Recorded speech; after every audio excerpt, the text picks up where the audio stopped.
The gunshot shattered the silence at dawn. Ethan Cross stood in his doorway, rifle aimed at the man who'd come to drag a woman back into hell. Blood stained the porch wood. The stranger's cold eyes promised violence. And between them, Maylin, the quiet soul Ethan had sworn to protect, trembling but refusing to run. This is how a rancher's desperate loneliness collided with a survivor's darkest secret. How trust grew in silence. How love became a weapon. Stay until the end to see how far courage can reach. Like and comment with your city. I want to see how far this story travels. The wind cut across the Montana prairie like a dull blade, relentless and cold. Ethan Cross felt it through his worn coat as he rode toward Thornfield, a town barely worth the name, just a scatter of buildings fighting against the elements and losing. His horse, a gray mare named Ash, moved with the tired rhythm of an animal that knew the journey too well. Ethan was 42, though the land had aged him faster. His face was weathered, etched with lines that spoke of seasons spent squinting against sun and snow. His hands, thick and scarred, gripped the reins with the mechanical precision of a man who'd forgotten how to feel much of anything. 3 years had passed since he'd buried Sarah and the baby. 3 years of silence in a house that still smelled faintly of her lavender soap, though he'd long since used it all up. He didn't come to town often, didn't like the looks people gave him, pity mixed with relief that his tragedy wasn't theirs. But the ranch was falling apart in ways he couldn't ignore. The garden Sarah had loved was choked with weeds. Meals were whatever he could manage not to burn. The chickens had stopped laying properly because he forgot to feed them half the time. He needed help. Not company. He'd made peace with loneliness. Just help. The town appeared on the horizon, sun-bleached and sorry-looking. Thornfield had one main street, if you could call it that. A general store run by Walt Morrison, whose belly arrived 5 minutes before the rest of him. A saloon that doubled as a boarding house. A church with paint peeling off in strips. And gathered near the livery stable, a small crowd that immediately set Ethan's jaw tight. Crowds meant gossip. Gossip meant judgment. And he was in no mood for either. He considered turning Ash around, coming back another day. But 3 years of barely functioning had worn him down. He needed this settled.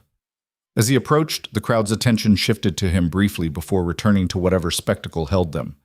Ethan dismounted, tying Ash to the hitching post outside Morrison's store. The voices carried on the wind, harsh, excited in that ugly way people get when someone else's misfortune gives them something to talk about. Shameful is what it is. I heard she was working at Chen's Laundry. Can you imagine? Chinese woman, living alone. Everyone knows what that means. Ethan's stomach turned. He'd heard this kind of talk before. The town chewing on someone vulnerable, spitting out rumors like they were facts. He started toward the store, intending to ignore it entirely. Then he saw her. She was small, maybe 5'3", with black hair pulled back severe and tight. Her dress was threadbare but clean, gray fabric that had seen too many washings. She stood perfectly still in the center of the crowd's semicircle, head down, hands clasped in front of her. Not defiant, not cowering, just enduring. "You need to leave," Marshall Porter was saying, his voice carrying that false authority small men love. "Decent town can't have your kind here." Her kind? That was Beth Harmon, the seamstress, her voice sharp with righteous anger. "She's done nothing but work honest. More honest than half the men drinking themselves stupid every night." "It ain't proper," Walt Morrison cut in, emerging from his store to join the mob. Of course he was here. Man could smell drama like a dog smells fear. Single woman, foreign, no husband. It reflects poorly. "On who exactly?" Beth shot back. The woman, Maylene, Ethan would learn later, said nothing. Her eyes stayed fixed on the ground. But something about the set of her shoulders, the way she held herself together while these people tried to tear her apart, struck something in Ethan's chest. Something he'd thought was dead. "I'll take her." The words came out before he'd fully thought them through. The crowd turned to stare at him like he'd sprouted a second head. Marshall Porter's mustache twitched. "What's that, Cross?" Ethan stepped closer, his boots loud on the packed dirt. "I said I'll take her. I came here looking for help at the ranch. Seems like she needs somewhere to go. Problem solved." The silence that followed was thick enough to choke on. Walt Morrison found his voice first. Now, Ethan, you can't be serious. Dead serious. Ethan looked at the woman directly for the first time. She'd raised her head slightly, dark eyes meeting his with an expression he couldn't quite read. Suspicion, maybe. Or exhaustion so deep it looked like resignation. You know how to cook? Keep house? She hesitated, then nodded once. Can you work hard? Another nod. Then get your things. This is highly irregular, Porter sputtered. You can't just... Can't what? Ethan turned on him, and the marshal took a half step back. Ethan wasn't a large man, but 3 years of grief had carved something hard and sharp out of whatever softness he'd once had. Can't hire someone to work my own land? That a law now? People will talk, Beth said quietly, but there was something like approval in her eyes. People always talk. Doesn't mean I have to listen. He looked back at the woman. Well, you coming or not?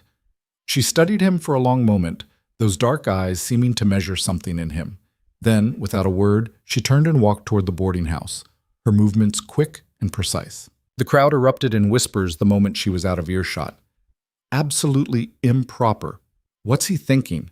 That poor woman, from one bad situation to... Ethan ignored them all, checking Ash's saddle to give his hands something to do. His heart was pounding harder than it had any right to.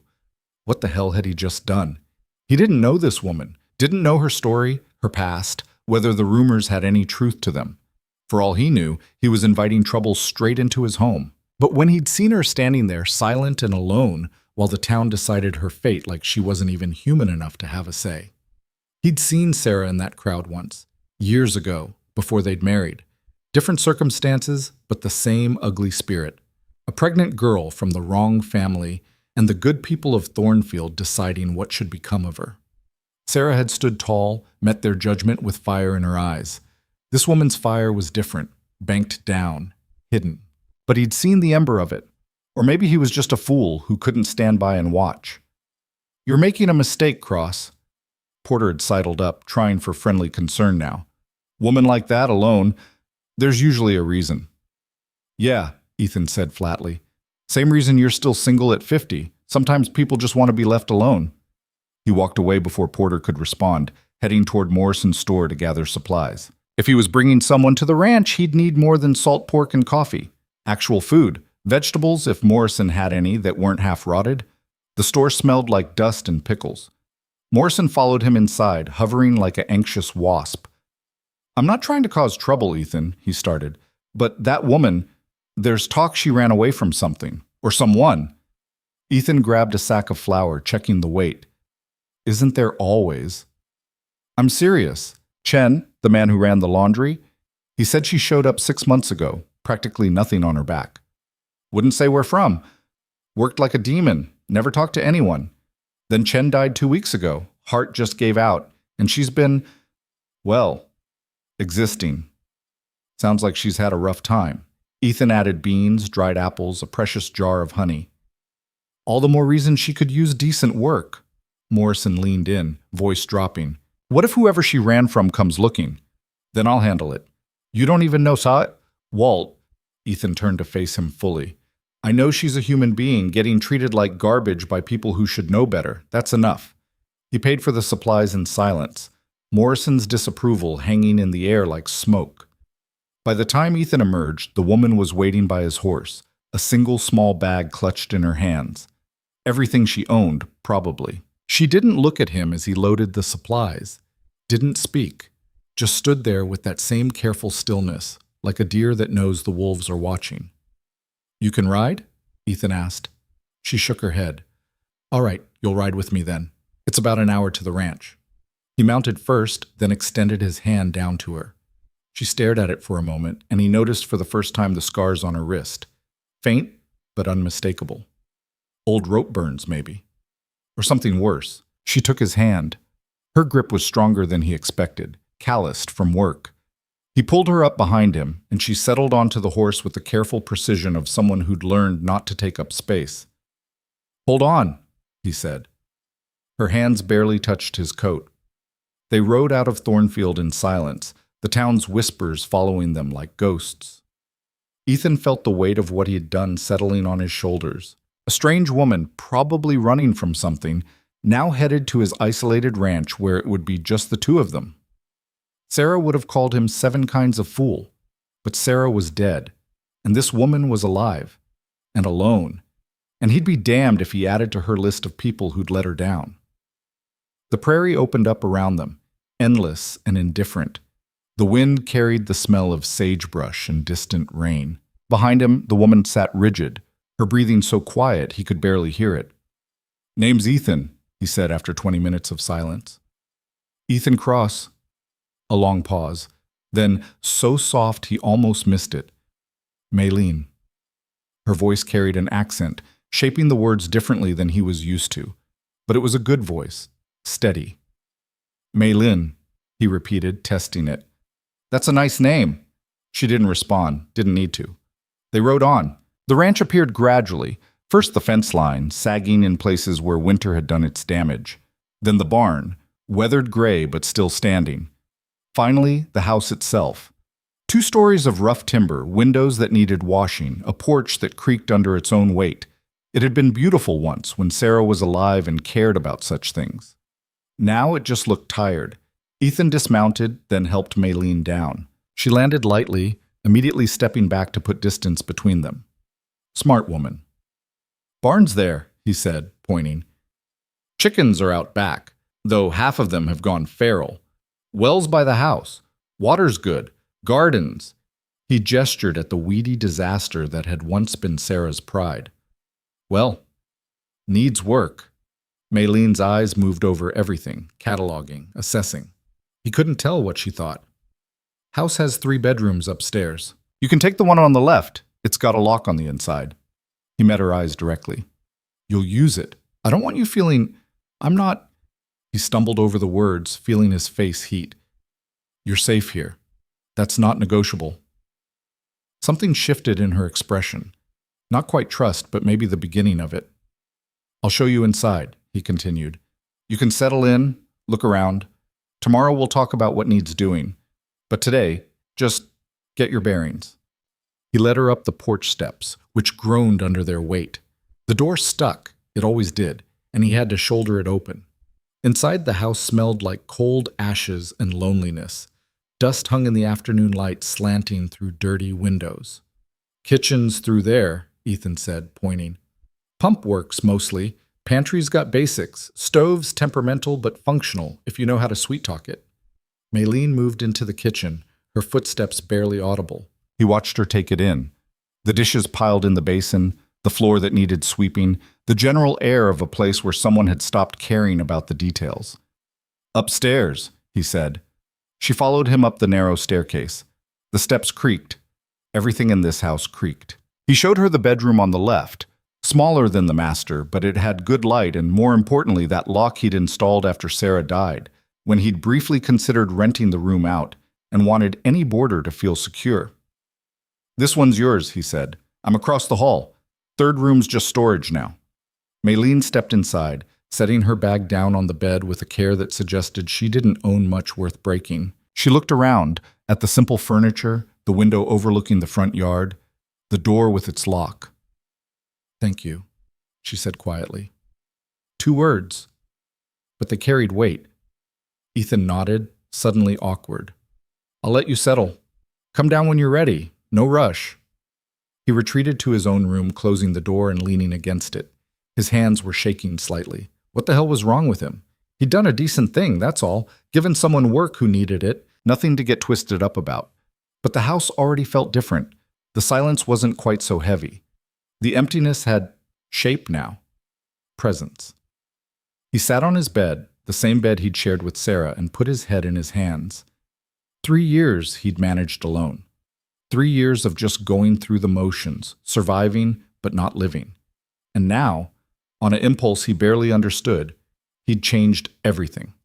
A soft sound from across the hall. Footsteps, light and careful. Water running in the wash basin. The small human sounds of someone existing in a space. Ethan realized he was crying. Not the wrenching sobs that had taken him after Sarah died when grief was fresh and vicious.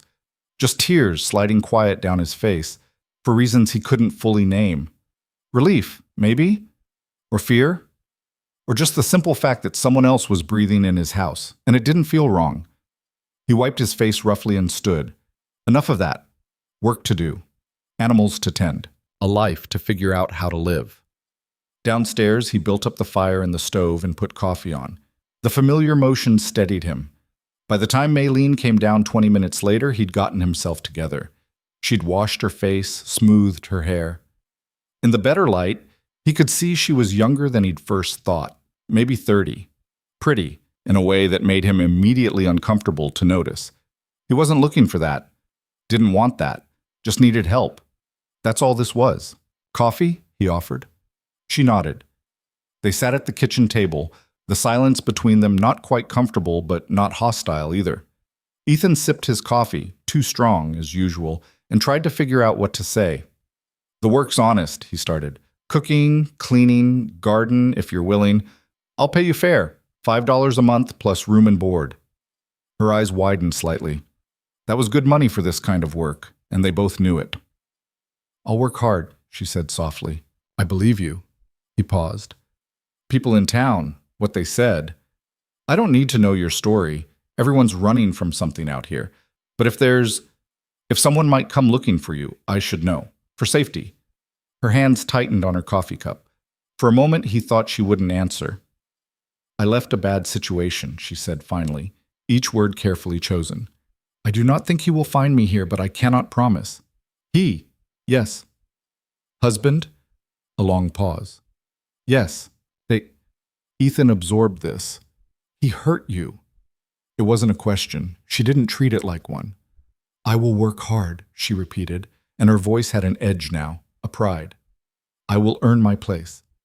I ask only for safety and fair treatment. You'll get both, Ethan said, and if this man shows up, you'll get more than that. You'll get protection. She looked at him directly then, searching his face for something. He held her gaze, trying to show her he meant it. Why? She asked finally. Why help me? You do not know me. No, he agreed. But I know that crowd. Know what it looks like when people decide someone's not worth basic decency, and I know what it's like to be alone when you shouldn't have to be.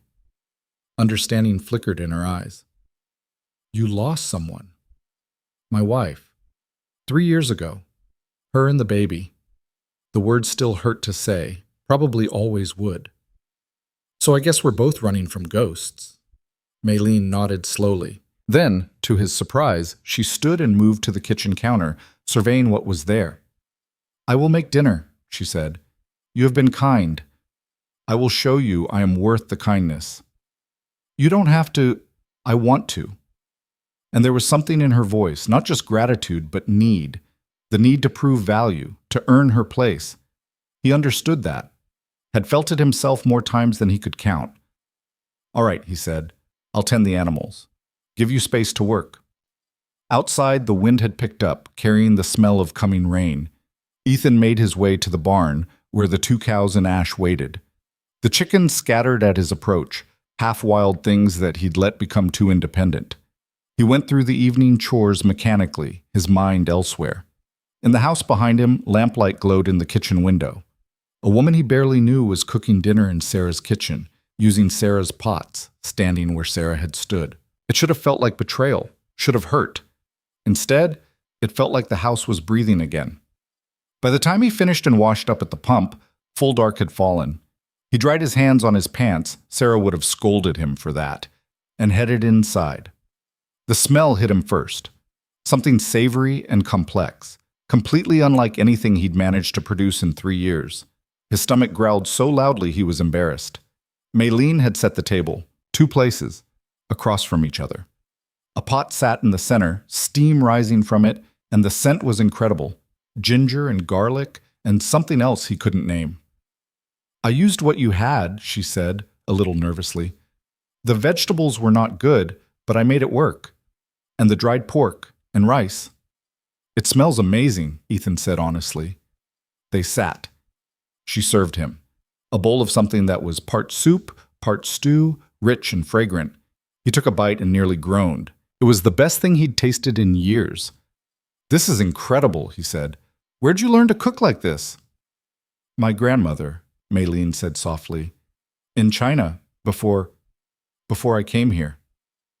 Well, she taught you well. They ate in silence, but it was a different silence now. Companionable, almost. Outside, rain began to patter against the windows, gentle at first, then harder. The fire crackled. The house settled into its evening sounds. Ethan finished his second helping. He couldn't help himself, and leaned back. Thank you, he said. Truly. I'd forgotten food could taste like something other than survival. Malin's lips curved in what might have been the beginning of a smile. You are welcome. She cleared the dishes, refusing his help, moving around the kitchen with efficient grace. Ethan watched, feeling something in his chest that wasn't quite happiness, but was at least adjacent to it. Hope. Maybe. Or just the absence of the constant ache that had been his companion for 3 years. I should turn in, he said finally. Morning comes early. You can stay up as long as you like. Lock your door when you go up. I will. He paused at the base of the stairs. Maylene? Yes? I'm glad you're here. She turned to look at him, surprise flickering across her face. Then softly, I'm glad too. Upstairs, Ethan lay in bed listening to the rain and the small sounds of Maylene moving around below. Eventually, he heard her footsteps on the stairs, the soft click of her door closing, the snick of the lock engaging. He closed his eyes. Tomorrow would bring work and awkwardness and the slow process of figuring out how two broken people could exist in the same space. But tonight, for the first time in 3 years, the house didn't feel like a tomb. It felt like maybe, just maybe, a home again. The rain drummed on, washing the prairie clean. The first week passed in careful orbits around each other, two planets learning their gravitational pull. Ethan woke before dawn as always, his body trained by years of ranch work to rise with or before the sun. But now when he came downstairs, the kitchen fire was already going. Maylene moved through the space like a shadow, preparing coffee and simple breakfast. Her movements economical and quiet. She'd be gone by the time he sat down, back to her room or outside to the garden, always giving him space. It bothered him more than it should have. You don't have to disappear every time I show up, he said on the 4th morning, catching her before she could slip away. She paused, hands still holding the empty basket she'd been about to take to the chickens. I do not wish to intrude. You're not intruding. You live here now. The words hung awkward between them. She nodded once, set the basket down, and sat across from him at the table. They ate in silence, cornmeal mush that she'd somehow made edible with honey and cinnamon. But it was something. A start. The ranch absorbed her presence the way parched earth absorbs rain. Slowly, then all at once. She worked with the intensity that sometimes worried him. Up before dawn, asleep long after dark. The house transformed in increments. Floors swept and scrubbed, windows washed until they let in light he'd forgotten the place could hold. Dishes no longer piling up in the basin.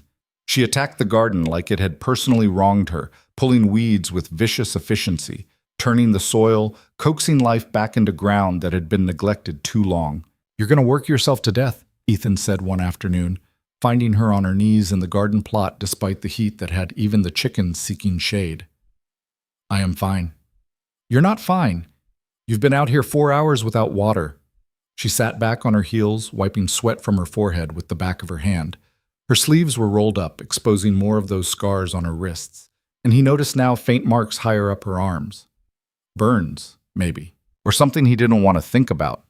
He held out the water jar he'd brought. Drink. She took it, their fingers brushing for a second. She drank deeply, and he watched her throat work, then immediately felt like a creep for noticing and looked away. The garden was important to someone, Maylene said quietly, handing back the jar. My wife, Sarah. She loved growing things. I thought so. The bones of it are good, strong planning. She knew what she was doing. Yeah, she did. Maylene looked at him, really looked, and something passed between them. Understanding, maybe. The recognition of shared loss, even if the specifics were different. I will make it live again, she said, if that is all right. I'd like that, Ethan said, and meant it. By the second week, they'd developed something like a rhythm. Ethan handled the animals and the heavy ranch work, mending fence, clearing brush, maintaining equipment that fought him every step. Maylene managed the house and garden and started tackling projects he hadn't even known needed doing. She organized the chaos of the pantry, fixed the sticky drawer in the kitchen that hadn't opened right in 2 years, even got the temperamental stove to heat evenly by adjusting something he didn't understand but was grateful for. And she cooked. Every night, something that made the house smell like a home instead of a place where someone existed. She used what they had, simple ingredients, nothing fancy, but transformed them into meals that actually tasted like she gave a damn. Beans with herbs from the garden she was reviving, bread that didn't taste like leather, stews that had depth and warmth. "Where'd you learn all this?" he asked one evening, helping her clear the table despite her protest that she had it handled. "Many places." She was quiet for a moment, hands still in the wash water. "My grandmother in Guangdong, when I was small." Then, "Other places." "You learn to make something from nothing when nothing is all you have." He wanted to ask more, wanted to know the story of how a woman from China ended up in Montana, married to someone she'd run from, carrying scars she wouldn't talk about. But the set of her shoulders said the door was closed, so he let it be. Trust took time. He knew that. The town's judgment arrived in the form of Beth Harmon on a Tuesday afternoon. Ethan was in the barn when he heard the wagon and came out to find the seamstress climbing down with a basket over her arm. "Mrs. Harmon," he said, surprised. Beth had been kind to Sarah, but they weren't close enough for social calls. "Ethan." She nodded toward the house. "She here?" "Maylene's inside, yeah." "Good, I brought some things. Fabric scraps, thread, a few other bits. Thought she might have use for them." Ethan blinked. That's kind of you." Beth's expression softened. "That business in town was shameful. I couldn't stop it, but I can at least do this." She paused. "How's she settling?" "Good. Real good, actually. Works harder than anyone I've ever seen." "And you? How are you managing?" The question had layers he wasn't ready to examine. "Managing fine." Beth smiled, sad and knowing. "Sarah would have liked her, I think. Your wife had a soft spot for people the town decided weren't worth their time." Something in Ethan's throat tightened. "Yeah, she did." Maylene appeared in the doorway, alerted by the voices. She looked uncertain, like she might retreat back inside. "Mrs. Zhao," Beth called warmly, using the surname she must have learned from the laundry days. "I've brought you some things. May I come in?" Maylene glanced at Ethan, who nodded encouragement. "Yes, please." He left them to it, going back to the fence section he'd been mending. But through the open window he heard their voices, Beth's warm chatter and Maylene's quieter responses, gradually lengthening as she relaxed. When Beth left an hour later, she caught his eye and smiled. "She's good for this place," she said quietly. "Don't let the gossips convince you otherwise." After she'd gone, Ethan found Maylene in the kitchen, examining the contents of Beth's basket with something like wonder. Fabric and colors he hadn't seen in the house since Sarah died, blues and greens and a deep red. Thread, needles, buttons. "She was kind," Maylene said softly. "I did not expect kindness." "Beth's good people.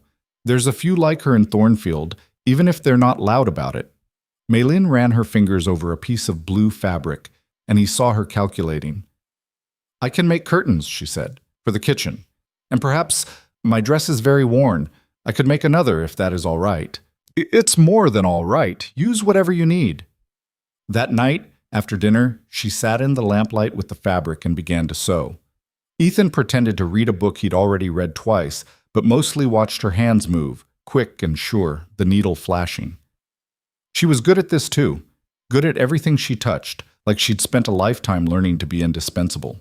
The thought made him angry on her behalf. No one should have to earn their right to exist that hard. "You don't have to prove anything," he said suddenly. She looked up, startled. "I do not understand." "The work. You don't have to earn your place here every single day. You've got it. You're staying. You can, I don't know, rest sometimes." Her hands stilled on the fabric. "I am not good at resting." "Yeah, me neither." They looked at each other across the table, two people who'd forgotten how to be anything but useful, and something like recognition passed between them. "We're a pair, aren't we?" Ethan said, trying for lightness. The corner of her mouth lifted, not quite a smile, but close. Yes, I think we are.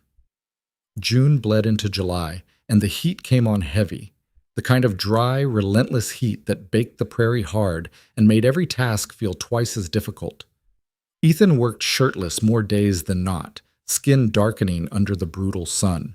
Maylene wore a wide-brimmed hat he'd found in the barn and moved her garden work to early morning and evening, when the temperature dropped to merely oppressive instead of dangerous.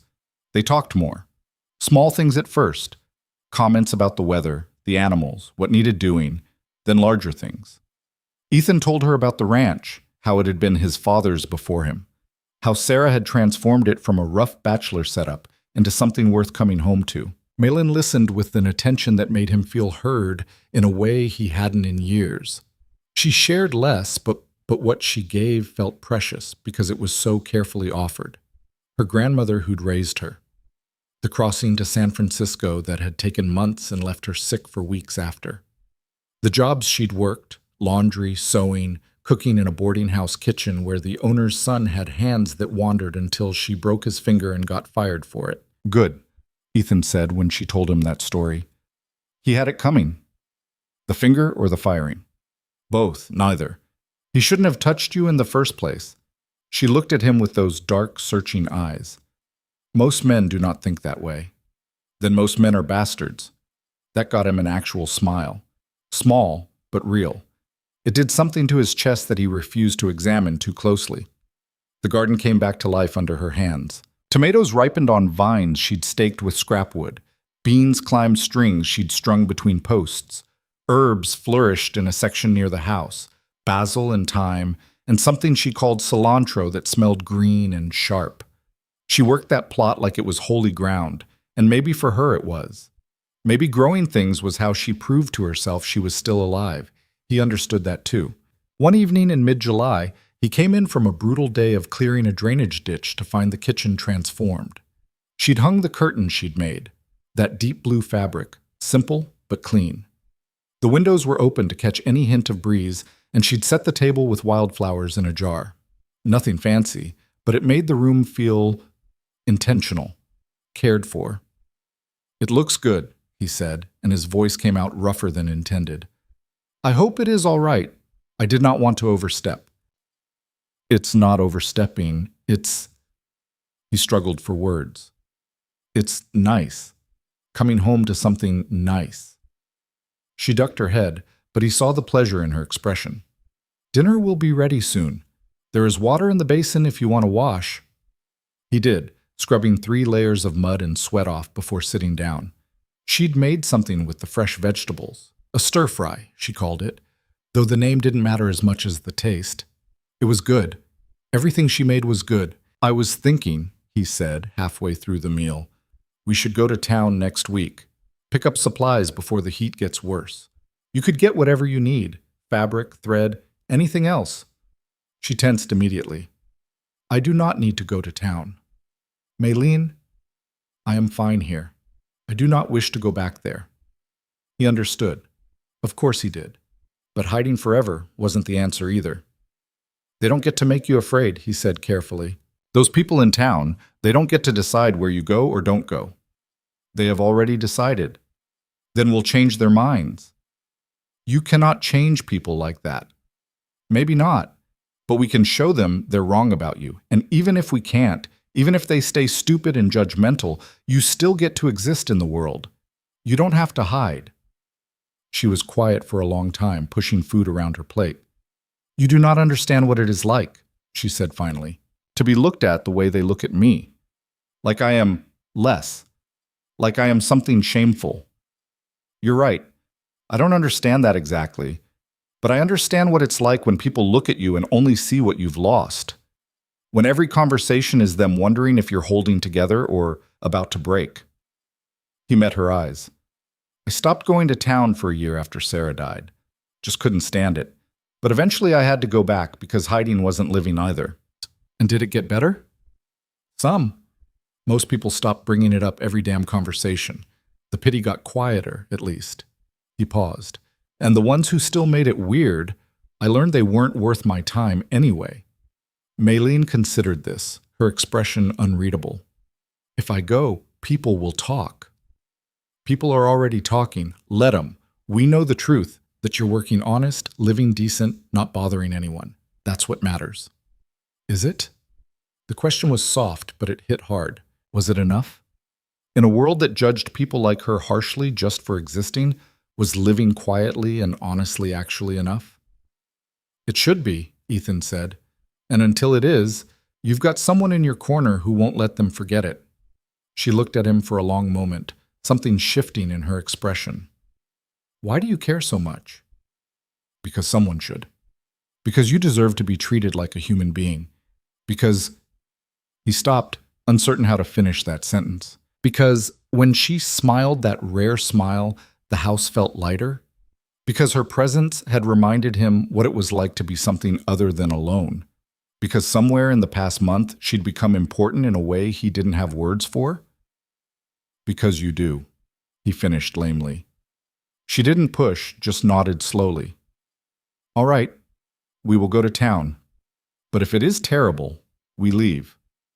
Deal. The trip to Thornfield happened on a Thursday when Ethan hoped fewer people would be around. They took the wagon, Maylene sitting beside him on the bench, her posture rigid with tension. She'd worn the new dress she'd made. Simple gray cotton, but it fit her properly and looked a hell of a lot better than the threadbare thing she'd arrived in. You look nice, he said as they rolled out. She glanced at him, surprised. Thank you. The ride was quiet. Maylene's hands twisted in her lap, and he could practically feel her anxiety radiating. When Thornfield came into view, she went even stiller. We don't have to do this, he said. Yes, we do. Her voice was firm. You are right. I cannot hide forever. They pulled up to Morrison's store, and Ethan felt eyes on them immediately. Mrs. Patterson across the street, stopping mid-sweep to stare. Two men outside the saloon, nudging each other and whispering. The attention felt like insects crawling on his skin, and he wasn't even the one they were really looking at. Stay close to me, he said quietly, climbing down and coming around to help her from the wagon. She took his offered hand and they walked into the store together. Morrison looked up from the counter, his expression cycling through surprise, discomfort, and forced friendliness. Ethan, Miss Zhao. Walt, Ethan said evenly. We need supplies. And Maylene here needs to look at your fabric if you've got any worth buying. Fabric's in the back, same as always. Morrison's eyes kept darting to Maylene like she might explode. Help yourself. Maylene moved toward the back corner while Ethan started gathering what they needed. He kept her in his peripheral vision, watching the way she touched fabric carefully, comparing pieces, her expression concentrated. The door opened behind him. He didn't turn, just listened to the footsteps. Heavy boots, two people, male voices he didn't immediately recognize. Well, look at that, one of them said, not even trying to be quiet. Chinese whore's got herself a patron. Ethan's hand stilled on the sack of flour he'd been examining. Every muscle in his body went tight. Guess Cross got tired of his hand, the other one said, and they both laughed. He turned slowly. Two ranch hands he'd seen around but never bothered knowing. Young, stupid, the kind of men who thought cruelty made them interesting. You got something to say? Ethan said quietly. Say it to me. The first one, tall with a scraggly beard, grinned. Just making an observation. Man's got needs, I suppose, though I'd have thought you'd have better taste. Maylene had gone absolutely still in the corner, her eyes down, hands frozen on the fabric. She looked small, scared, and something in Ethan's chest caught fire. Get out, he said. What? I said get out, now. The second man laughed. This is a public store, Cross. We got as much right. Ethan crossed the distance between them in 3 strides and grabbed Scraggly Beard by the front of his shirt, slamming him back against the wall hard enough to rattle the shelves. I don't give a damn about your rights. You disrespect her again, you'll be picking up your teeth off this floor. Ethan, Morrison started. Shut up, Walt. Ethan didn't take his eyes off the two men. You want to talk about me? Talk about me. But you leave her alone. She's done nothing to either of you except exist, and if that's too much for your small minds to handle, that's your problem. He shoved Scraggly Beard toward the door. The man stumbled, caught himself, face red with humiliation and anger. "You're gonna regret this, Cross." "I doubt it. Now get out before I make you regret walking in." They left, all bluster and muttered threats. The door slammed behind them. The store fell into ringing silence. Ethan's hands were shaking with leftover adrenaline. He took a breath, then another, trying to calm down. When he turned, Maylene was staring at him with wide eyes. "I'm sorry," he said. "I shouldn't have lost my temper like that." "Why are you apologizing?" Her voice was strange. "They were the ones—" "I know, but I made a scene, made things worse for you, probably." "No." She crossed to him, moving quick, and to his surprise took his hand. Hers was small and warm in his. "No. You defended me. No one has ever—" She stopped, swallowing hard. "Thank you." He looked down at their joined hands, then back at her face. "Anyone would have—" "They would not. They did not. You did." Her grip tightened. "Thank you, Ethan." His name in her mouth did something to him, something he couldn't name and wasn't ready to. "Always," he said quietly. "I meant what I said. You're not alone in this." Morrison cleared his throat awkwardly. I'll just total up your order, shall I?" The ride home was different. Maylene sat closer to him on the bench, her shoulder occasionally brushing his arm. She didn't speak much, but the silence wasn't anxious anymore.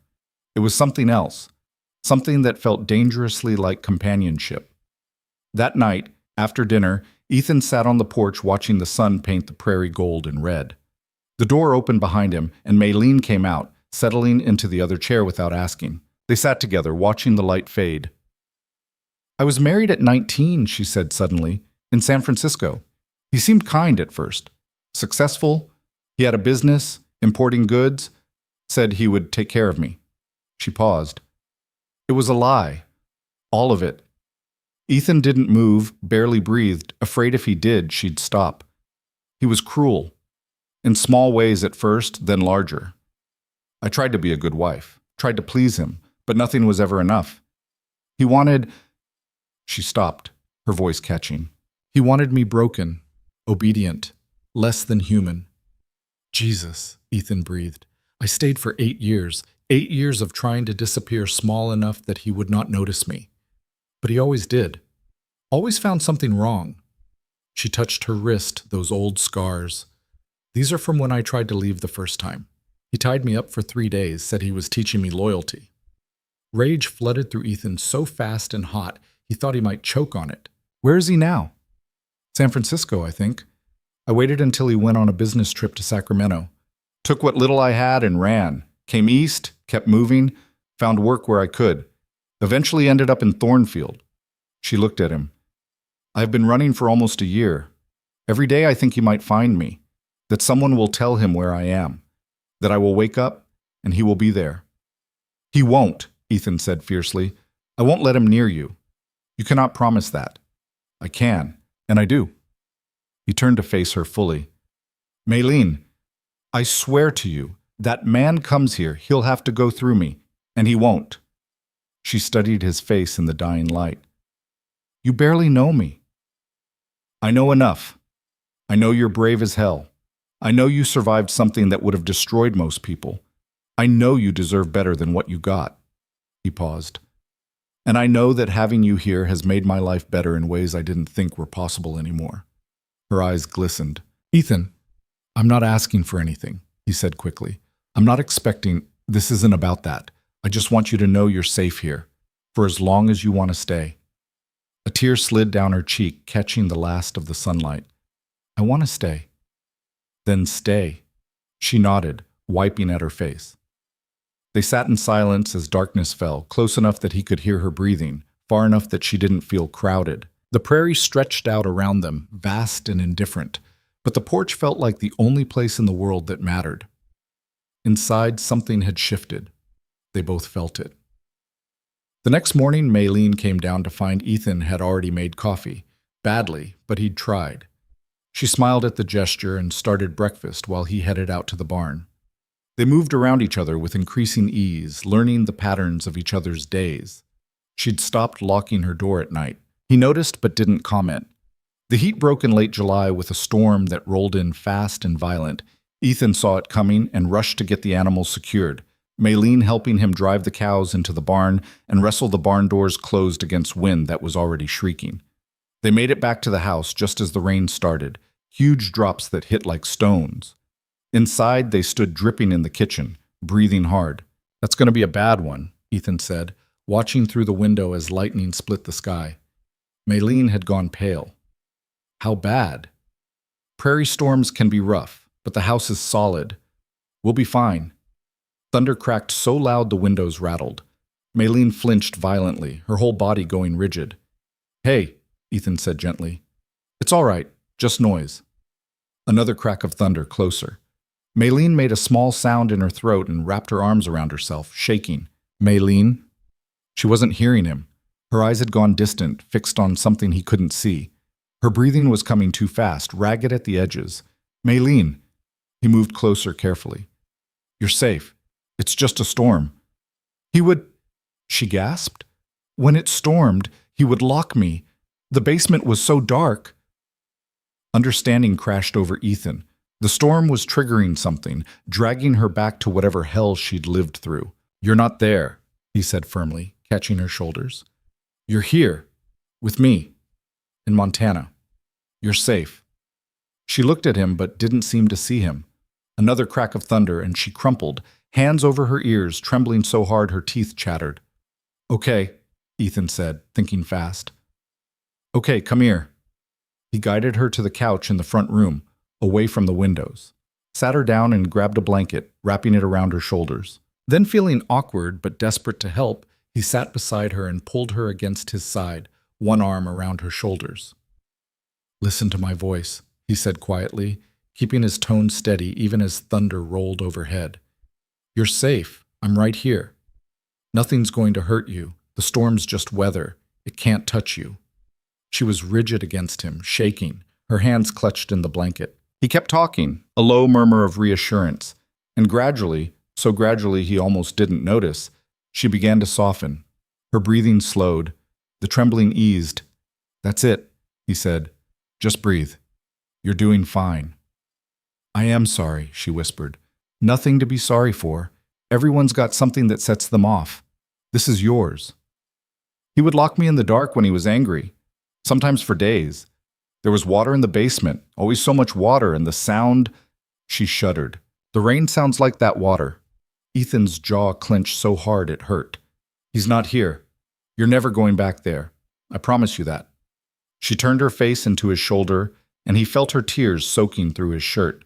He just held her, letting her cry while the storm raged outside, his anger at a man he'd never met burning hot and steady. They sat like that for over an hour, until the storm passed and the rain gentled to a steady patter. Maylene had gone quiet against him, exhausted from fear and memory. "Better?" he asked softly. "Yes. Thank you." She started to pull away, but he kept his arm around her. "You don't have to move if you don't want to." She settled back against him, and they sat together in the lamp-lit room, listening to the rain. It felt right in a way Ethan hadn't expected. Natural, like this was exactly where they were both supposed to be. "Ethan?" Her voice was small. "Yeah?" "I think I am falling in love with this place."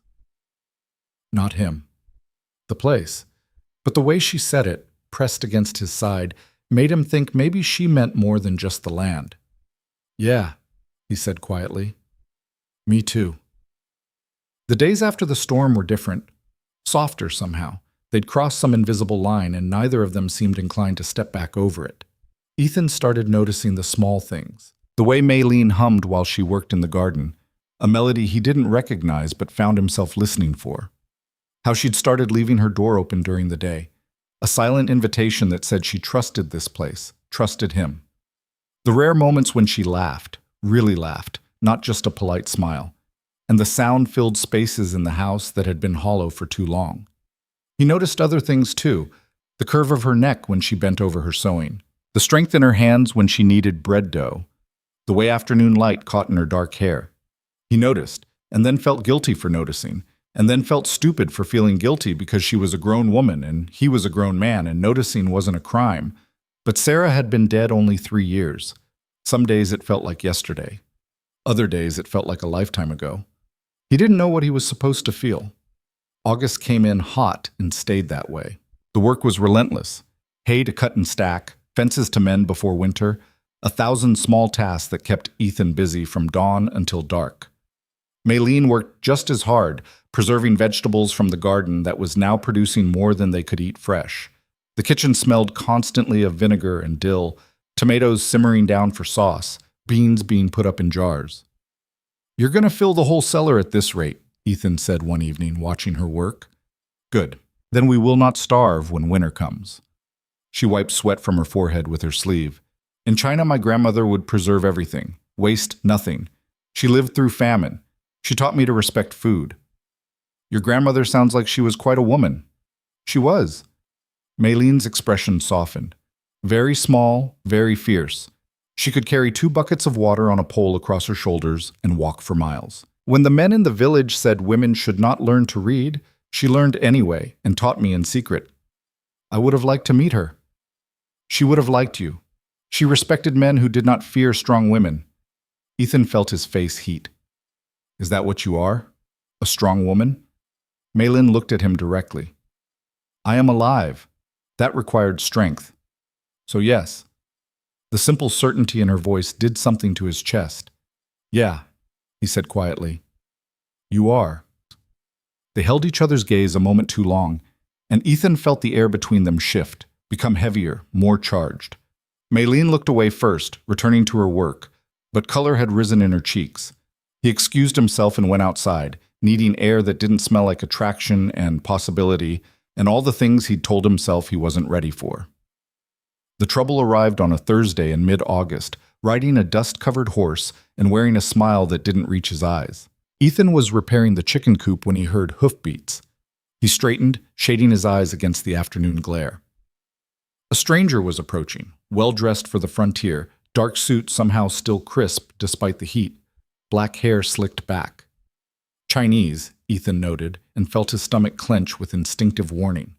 The man dismounted smoothly, tying his horse to the fence post. Up close, Ethan could see he was older than he'd first appeared, maybe 45, with hard eyes that assessed everything they landed on. "Good afternoon," the man said. His English was perfect, barely accented. "I'm looking for the Cross Ranch. Would this be it?" "Depends who's asking." The man smiled, cold and calculated. "My name is Liang Wei. I am searching for someone. My wife." Every muscle in Ethan's body went tight. "That's so. Indeed. She ran away from our home in San Francisco nearly a year ago. I have been searching for her since. Recently I heard rumors. A Chinese woman in a small Montana town living with a white rancher." His eyes locked on Ethan's. "I believe you have something that belongs to me." "I don't have anything of yours." "No? Then you will not mind if I look around." Liang took a step toward the house. Ethan moved to block him. "I mind plenty. This is private property. And my wife is my private property. The law is quite clear on this matter." Liang's smile sharpened. "A husband has rights." "Rights?" Ethan repeated, his voice flat and dangerous. "You want to talk about rights? How about the right not to be tied up and locked in a basement? The right not to be beaten? The right to leave when someone's hurting you?" Something flickered in Liang's expression. Surprise, maybe, that Ethan knew. "She has been telling tales, I see. My wife has always been prone to exaggeration, a character flaw I have tried unsuccessfully to correct. Get off my land, not without what is mine. She's not yours. She's not anyone's. She's a person, and she chose to leave you, and that's the end of it." Liang's pleasant mask cracked, showing the ugliness beneath. "You do not understand. I have spent considerable time and money tracking her. I will not leave empty-handed." "Then you'll leave bleeding because that's the only other option I'm offering." They stood 3 feet apart, tension crackling like summer lightning. Liang was armed. Ethan could see the bulge of a pistol under his jacket, but Ethan had his rifle leaning against the coop, 5 steps away. Too far if this went bad quickly. The kitchen door opened. Both men turned. Maylene stood in the doorway, her face drained of all color. The basket she'd been carrying fell from her hands, vegetables scattering across the porch. "Ah," Liang said softly. "There you are, my dear." "No." The word came out of Maylin barely above a whisper. "No, you cannot be here." "And yet I am. Did you truly think you could run forever?" Liang started toward her. Ethan grabbed his arm. "Don't." Liang whipped around, and Ethan saw murder in his eyes. "Remove your hand. Walk away, now, while you still can." "She is my wife. I have legal right." "I don't give a damn about your legal rights. She's under my protection now, and you're not taking her anywhere." Liang jerked free and took another step toward the house. "Maylene, come here, now." "Stay where you are," Ethan called to her. She hadn't moved, frozen in the doorway like a rabbit caught in the open. Her eyes were fixed on Liang, wide and terrified in a way that made Ethan's blood boil. "You have made her afraid of me," Liang said, his voice sharp with accusation. "Filled her head with nonsense about freedom and choices. But she is my wife, bound by law and tradition. She will return with me." "The hell she will." Liang's hand moved toward his jacket. Ethan reacted on pure instinct, lunging for his rifle. He had it up and aimed before Liang's pistol cleared leather. "Don't," Ethan said, his voice absolutely calm. "I swear to you, don't." They froze in a deadly tableau. Liang with his hand on his pistol, Ethan with the rifle-trained center mass. Maylene watching from the doorway with her hands pressed to her mouth. "You would kill me over a woman who is not even yours?" Liang asked. "I'd kill you for being a man who thinks people can be owned. Now take your hand off that gun. Slow." Liang's jaw clenched, but he moved his hand away from the pistol, raising both palms in mock surrender. "Very well. We will do this the civilized way, through the law. You do that. Take it to the marshal, the judge, whoever you want. But you're not taking her today, and you're not setting foot on my property again. The law will side with me. A husband's rights. I heard you the first time. Don't care. Now get on your horse and ride before I decide you're trespassing, and handle it the way we handle trespassers out here." For a long moment, Liang didn't move. His eyes went to Maylene, and something ugly and possessive crossed his face. "This is not over, wife. You will return to me, one way or another." "She won't," Ethan said. "But you keep telling yourself that on the ride back to wherever the hell you came from." Liang mounted his horse with deliberate slowness, making a show of being unintimidated. But Ethan noticed his hands were shaking slightly as he gathered the reins. "You are making a grave mistake, mister." "Cross," Liang said from the saddle. "Wouldn't be my first, won't be my last." Liang looked at Maylene one final time. "I will return, with the law behind me, and then you will learn the consequences of defiance." He rode off at a canter, dust rising behind him. Ethan kept the rifle up until he was out of sight, then lowered it slowly, his hands trembling now with delayed reaction. His heart was hammering so hard he could feel it in his throat. He turned to find Maylene still standing in the doorway. She was shaking, tears streaming down her face. "Maylene?" She made a broken sound and stumbled down the porch steps. He met her halfway and she crashed into him, her arms wrapping around his waist, her face pressed against his chest. She was crying in earnest now, great shuddering sobs that shook her whole frame. "It's all right," he said, dropping the rifle to hold her properly. "He's gone. You're safe." "He found me," she choked out. "I knew he would. I knew." "He found you, but he didn't take you, and he won't." Ethan held her tight, one hand cupping the back of her head. "I won't let him, Maylene. I swear to you. He will come back with the law. He has money, connections. They will force me. They'll have to go through me first." She pulled back enough to look up at him, her face wet with tears. "You would fight the law for me? I'd fight the devil himself for you." The words came out more intense than he'd meant, raw and honest. Her eyes searched his face, and he saw the exact moment she understood what he was really saying, what he'd maybe been saying all along without finding the words. "Ethan," she whispered. He should step back, should put some distance between them, clear his head, think this through rationally. But she was pressed against him, warm and alive and trusting him with everything she had, and rational thought seemed like a luxury he couldn't afford. I mean it, he said quietly. Whatever it takes. He doesn't get you back. Why? Her voice broke. Why would you risk so much? Because somewhere between that first day in Thornfield and now, she'd become essential. Because the house felt empty when she wasn't in it. Because her rare smiles had become the best part of his day. Because when he thought about the future, really thought about it, he couldn't imagine it without her. Because you matter, he said simply. She made a sound that was half laugh, half sob, and buried her face against his chest again. He held her while she cried, while the sun moved across the sky and shadows lengthened, until finally her tears slowed and she went quiet in his arms. I am sorry, she said eventually, her voice muffled against his shirt. What for? For bringing this to your door, for... Stop. He pulled back enough to tip her chin up, making her meet his eyes. You didn't bring anything. He did. And whatever happens, we'll handle it together. Together, she repeated, like the word was foreign. Together, you and me, all right? She nodded, and he saw something settle in her expression, determination replacing fear. All right, together. They stood there a moment longer, neither quite willing to let go. Then Maylene stepped back, wiping at her face. I should pick up the vegetables, she said. I'll help. They gathered the scattered produce in silence, working side by side. Every so often, Ethan would glance at her, and sometimes she'd be looking back, and they'd hold each other's gaze for a heartbeat before returning to work.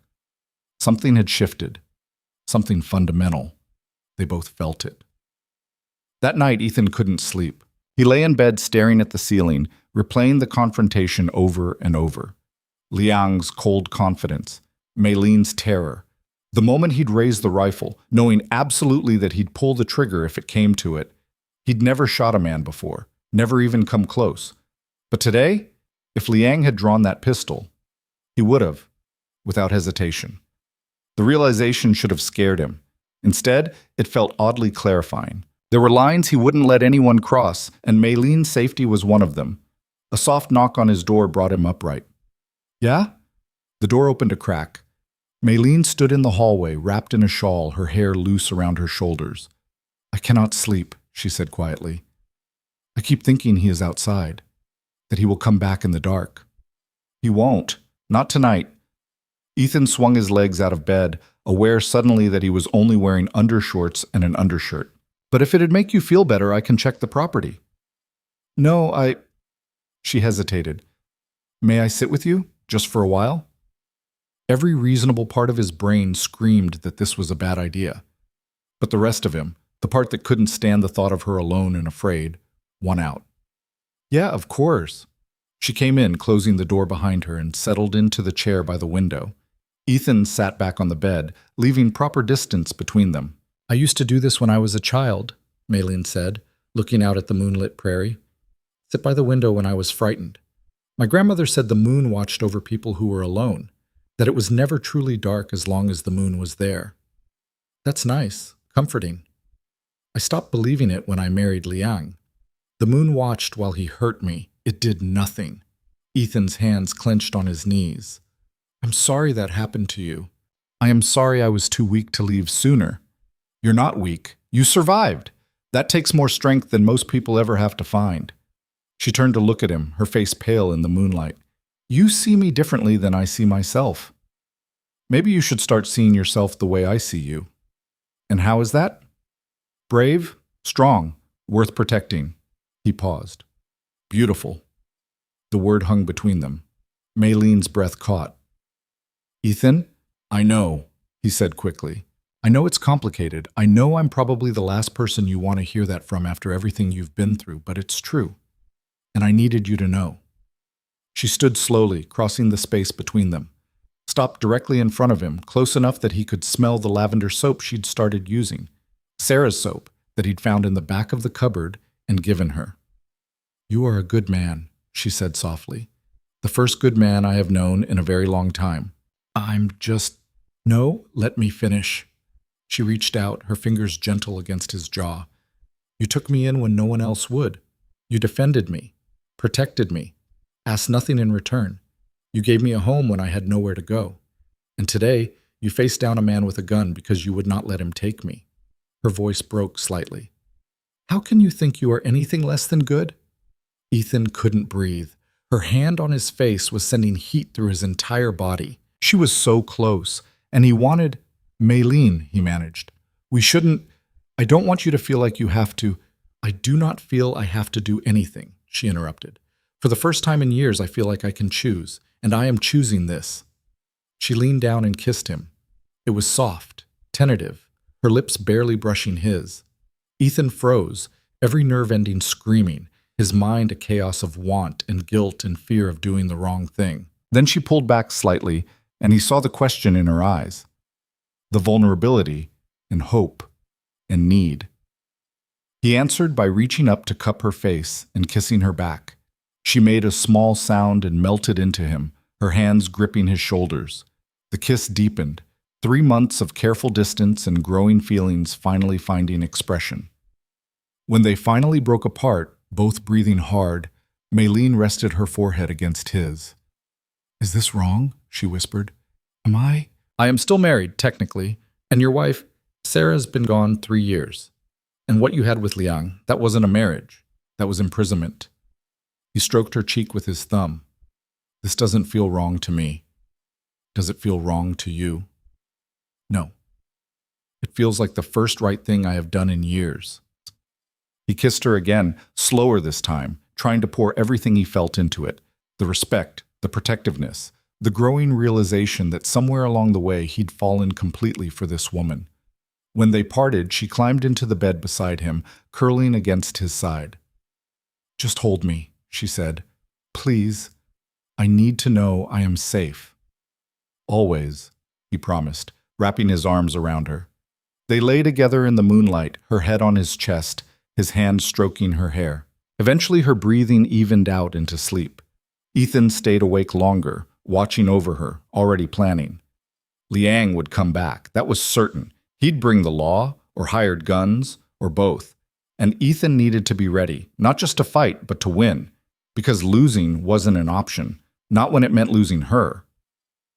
He finally fell asleep with that thought circling his mind. And his dreams were full of fire and rifles, and a man with cold eyes trying to take away everything that mattered. Morning came too soon. Ethan woke to find Maylene already up, the space beside him empty but still warm. Downstairs he found her in the kitchen making breakfast, moving with purpose despite the shadows under her eyes. "Morning," he said. She turned, and for a moment uncertainty flickered across her face, like maybe last night had been a mistake, or maybe she was regretting it. Then her expression softened. "Good morning." They looked at each other across the kitchen, the memory of kisses and whispered words hanging between them. "About last night," Ethan started. "I do not regret it," Maylene said quickly. "Do you?" "No, not even a little." Relief flooded her features. "Good, because She stopped, searching for words. "I care for you, Ethan. More than I thought I could care for anyone again. And I know the timing is terrible, and the situation is complicated, but I needed you to know." "I care for you too," he said quietly. "More than I probably should." "Why should you not?" "Because 3 years doesn't seem like long enough to stop grieving. Because you're running from a man who won't stop until he gets you back, or I put him in the ground. Because everyone in town already thinks the worst of us, and this would just confirm it." "Do you care what they think?" "No, but I care about making things harder for you." Maylene crossed to him, taking his hands in hers. "You make things easier, everything else. Liang, the town, my past. All of that is hard. You are the only easy thing in my life. The only good thing." He pulled her close, resting his chin on top of her head. "We need a plan. For when he comes back." "I know. I'm thinking we should talk to the marshal. Get ahead of whatever legal claim Liang thinks he has. And..." He hesitated. "There might be another option." "What option?" "Divorce. If we can prove he was abusive, a judge might grant you a divorce even without his consent. It's rare, but it happens." Hope flickered in her eyes, followed quickly by doubt. "Liang has money, influence. I have nothing. Who would believe me? Beth Harmon would testify to your character, so would I. And if we can find others, people from San Francisco who knew what he was like, we might have a chance. It is a risk." Everything's a risk right now. But at least this way, we're fighting on our terms, not his. Maylene nodded slowly. All right, we try. They rode into Thornfield that afternoon, both tense with anticipation. The town's reaction was immediate and predictable. Stares, whispers, a few hostile looks from the same people who'd judged Maylene before. Ethan ignored them all, keeping Maylene close as they headed to the marshal's office. Porter was behind his desk, looking less than thrilled to see them. Cross, Mrs., Miss Zhao. He couldn't seem to decide which name to use. What can I do for you? Had a visitor yesterday, Ethan said without preamble. Man named Liang Wei. He's looking for Maylene here, claims she's his wife, and he's got legal right to take her back.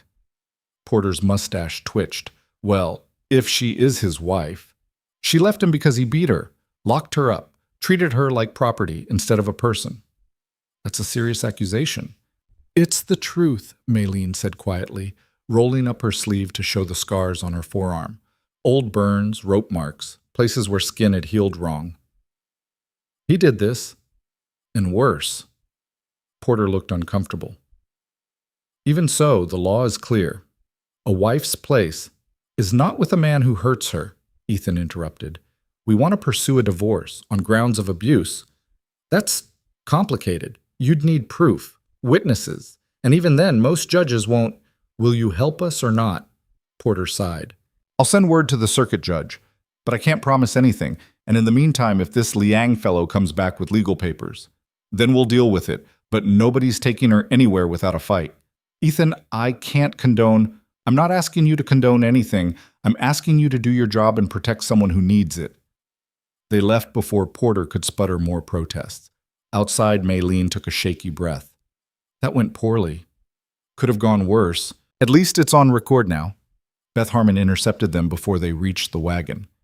I heard, she said without preamble, about the husband showing up. You two all right? We're managing, Ethan said. Beth looked at Maylene with concern.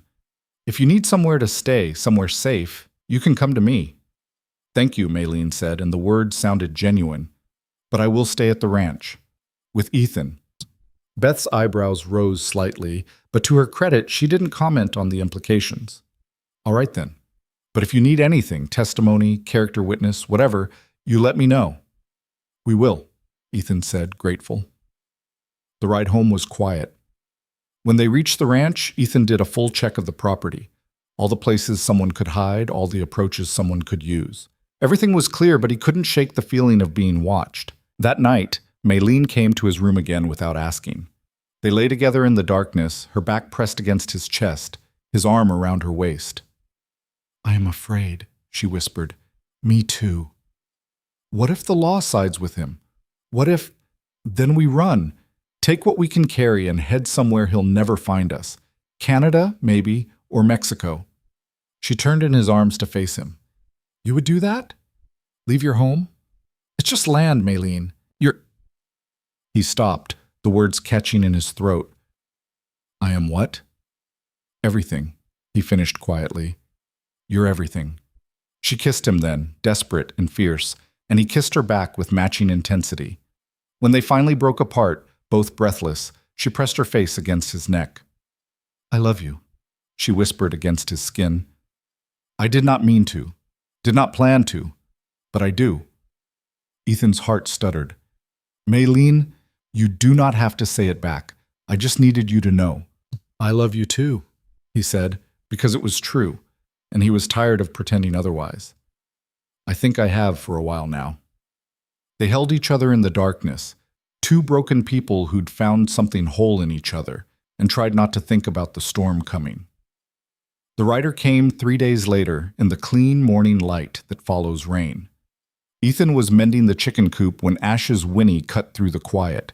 He straightened, hands stilling on the wire he'd been wrestling into place. Visitors were rare out here.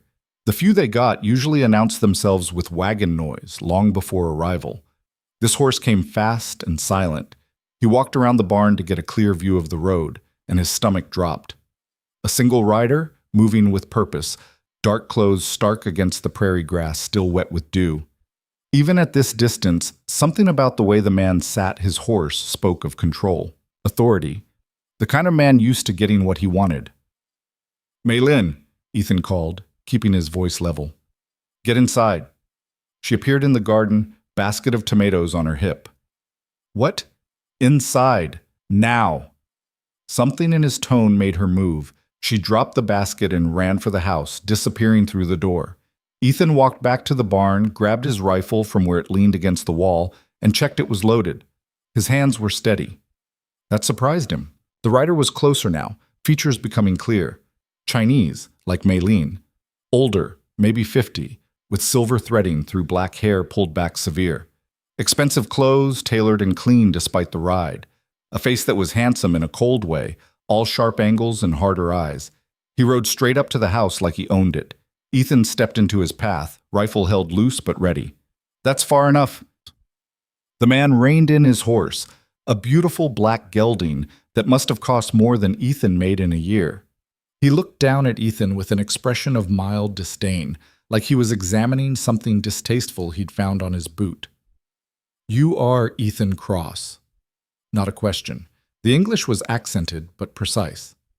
And you're on my land without invitation. My name is Liang Wei. He said it like it should mean something. I believe you have something that belongs to me. Ethan's grip on his rifle tightened. I don't have anything of yours. No? Liang Wei smiled, and it was the coldest thing Ethan had ever seen. I think you do. A woman, Chinese, small, with a scar here. He touched his left temple. She ran from San Francisco nearly a year ago. Imagine my frustration when I finally traced her to this pathetic corner of nowhere. There's no one here but me. Do not insult me with lies, Mr. Cross. Mom. Liang Wei's voice dropped, taking on an edge that made Ethan's skin crawl. I saw her, just now, running into your house like the coward she is. My wife. My property. She's not property, and she's sure as hell not your wife anymore. Ah, but she is. Until death, as the vows say, and I have no intention of dying. He leaned forward slightly in the saddle. She has caused me considerable trouble, cost me time and money tracking her down. For that alone, she deserves punishment. But I am not an unreasonable man. Stand aside, let me collect what is mine, and I will forget your involvement. Ethan raised the rifle, not quite aiming, but close. You need to leave. Now. Liang Wei's expression didn't change, but something flickered in his eyes. You would threaten me? Over a woman you barely know? How American. So quick to violence over sentiment. Not sentiment, principle. She's under my protection, and you're not taking her anywhere. Protection? Liang Wei laughed, sharp and bitter. You think you can protect her? From me? I have resources you cannot imagine, Mr. Cross. Money, connections, men who will do what I ask without question. What do you have? A failing ranch and a rifle you are too civilized to actually use. Try me. They stared at each other, the morning sun climbing higher, birds singing their oblivious songs. Ethan could feel sweat starting between his shoulder blades, despite the coolness of the air. His finger rested light on the trigger. She told you stories, I imagine, Liang Wei said conversationally, about how cruel I was, how she suffered. Did she show you the scars? She loves to show the scars, always playing the victim. Those scars are real. I've seen them. Of course they are real. She earned every one. A wife who will not obey, who will not submit, must be taught. It is the way of things. Something in Ethan's chest went ice cold. Get off my land. Or what? You will shoot me? An unarmed man? Liang Wei spread his hands, showing them empty. I think not. You are weak, Mr. Cross. Soft. You see a broken thing and want to fix it because your own life is so empty. But she cannot be fixed. She is fundamentally flawed, disobedient, worthless except as an object lesson in what happens to ungrateful women. Last warning. Very well. Liang Wei gathered his reins, but his eyes went past Ethan to the house. Maylin, his voice cracked like a whip. Come out. Your husband is here to bring you home. Silence from the house. Ethan risked a glance back and saw her face in the window, white and terrified. Maylin! Liang Wei's voice rose, taking on a tone that was half command, half threat. Every moment you delay makes your punishment worse. You know this. Come out and accept what you deserve. She's not coming out, Ethan said flatly.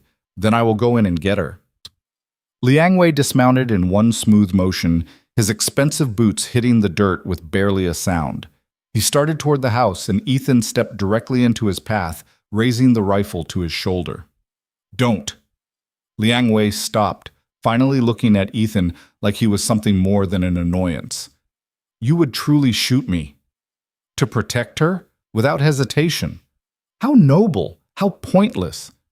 But Liang Wei didn't move forward. You cannot keep her forever, Mr. Cross. I will go to your pathetic town. I will tell them she is my lawfully wedded wife. I will show them the marriage certificate I carry. And your law, your American law, that you seem so proud of, will give her back to me. A wife belongs to her husband, even here. The words hit like punches because they might be true. Ethan didn't know the law well enough to argue. Then I guess you better get to telling them.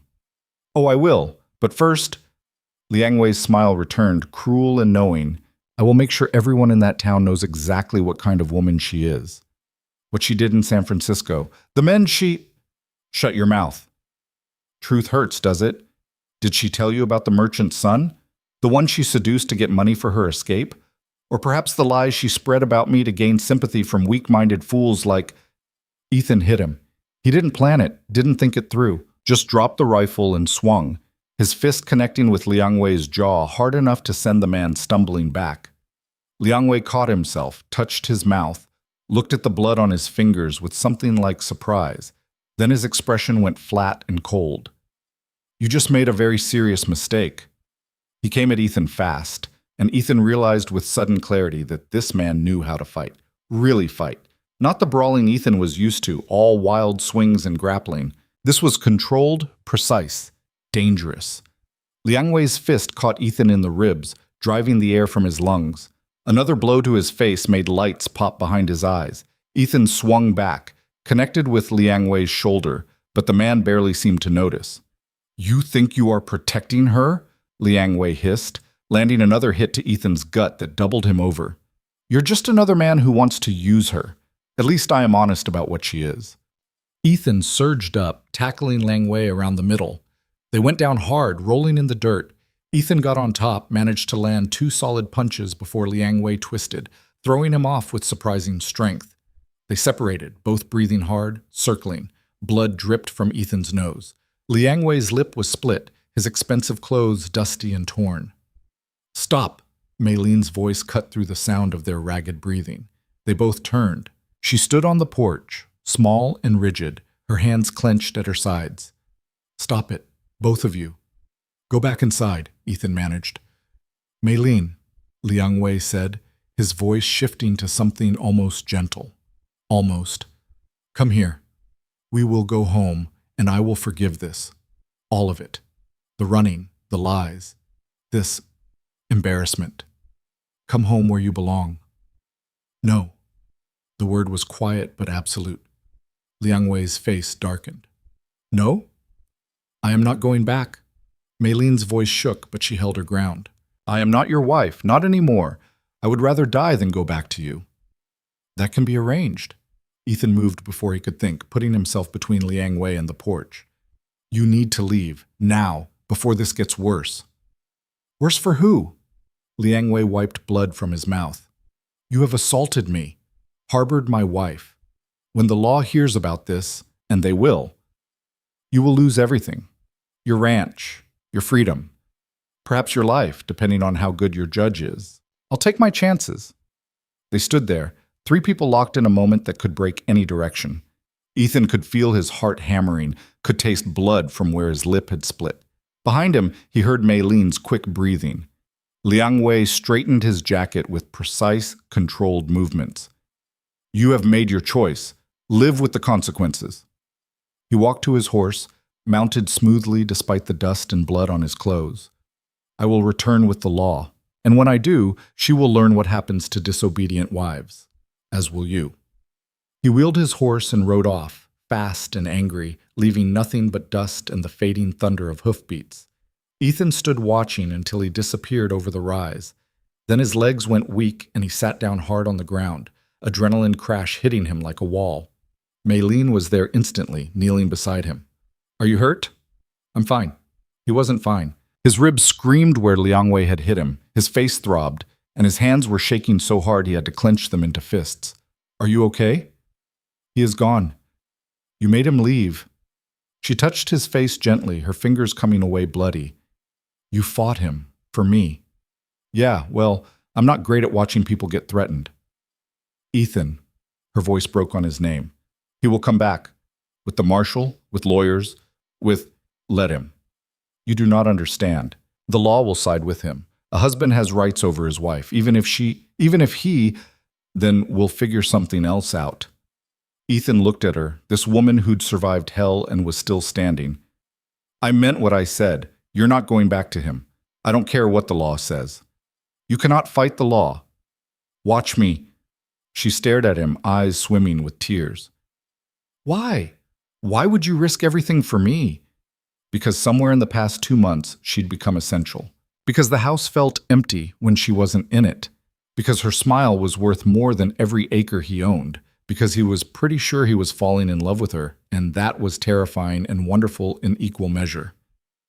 "Because you matter," he said instead. "Because you deserve better than what he gave you. Because, hell, Maylene, isn't that enough?" "It is too much. I am not worth..." "Don't." His voice came out sharp and she flinched. He softened it. "Don't say you're not worth it. You are. You're worth fighting for, worth protecting, and I'm not letting that bastard take you." She made a sound that was half sob, half laugh, and then she was in his arms, holding him tight enough to hurt his bruised ribs. He didn't care. He wrapped his arms around her and held on, his face in her hair, breathing in the scent of her, herbs from the garden, and something else, something that was just her. "We need a plan," he said after a long moment. "He's right about one thing.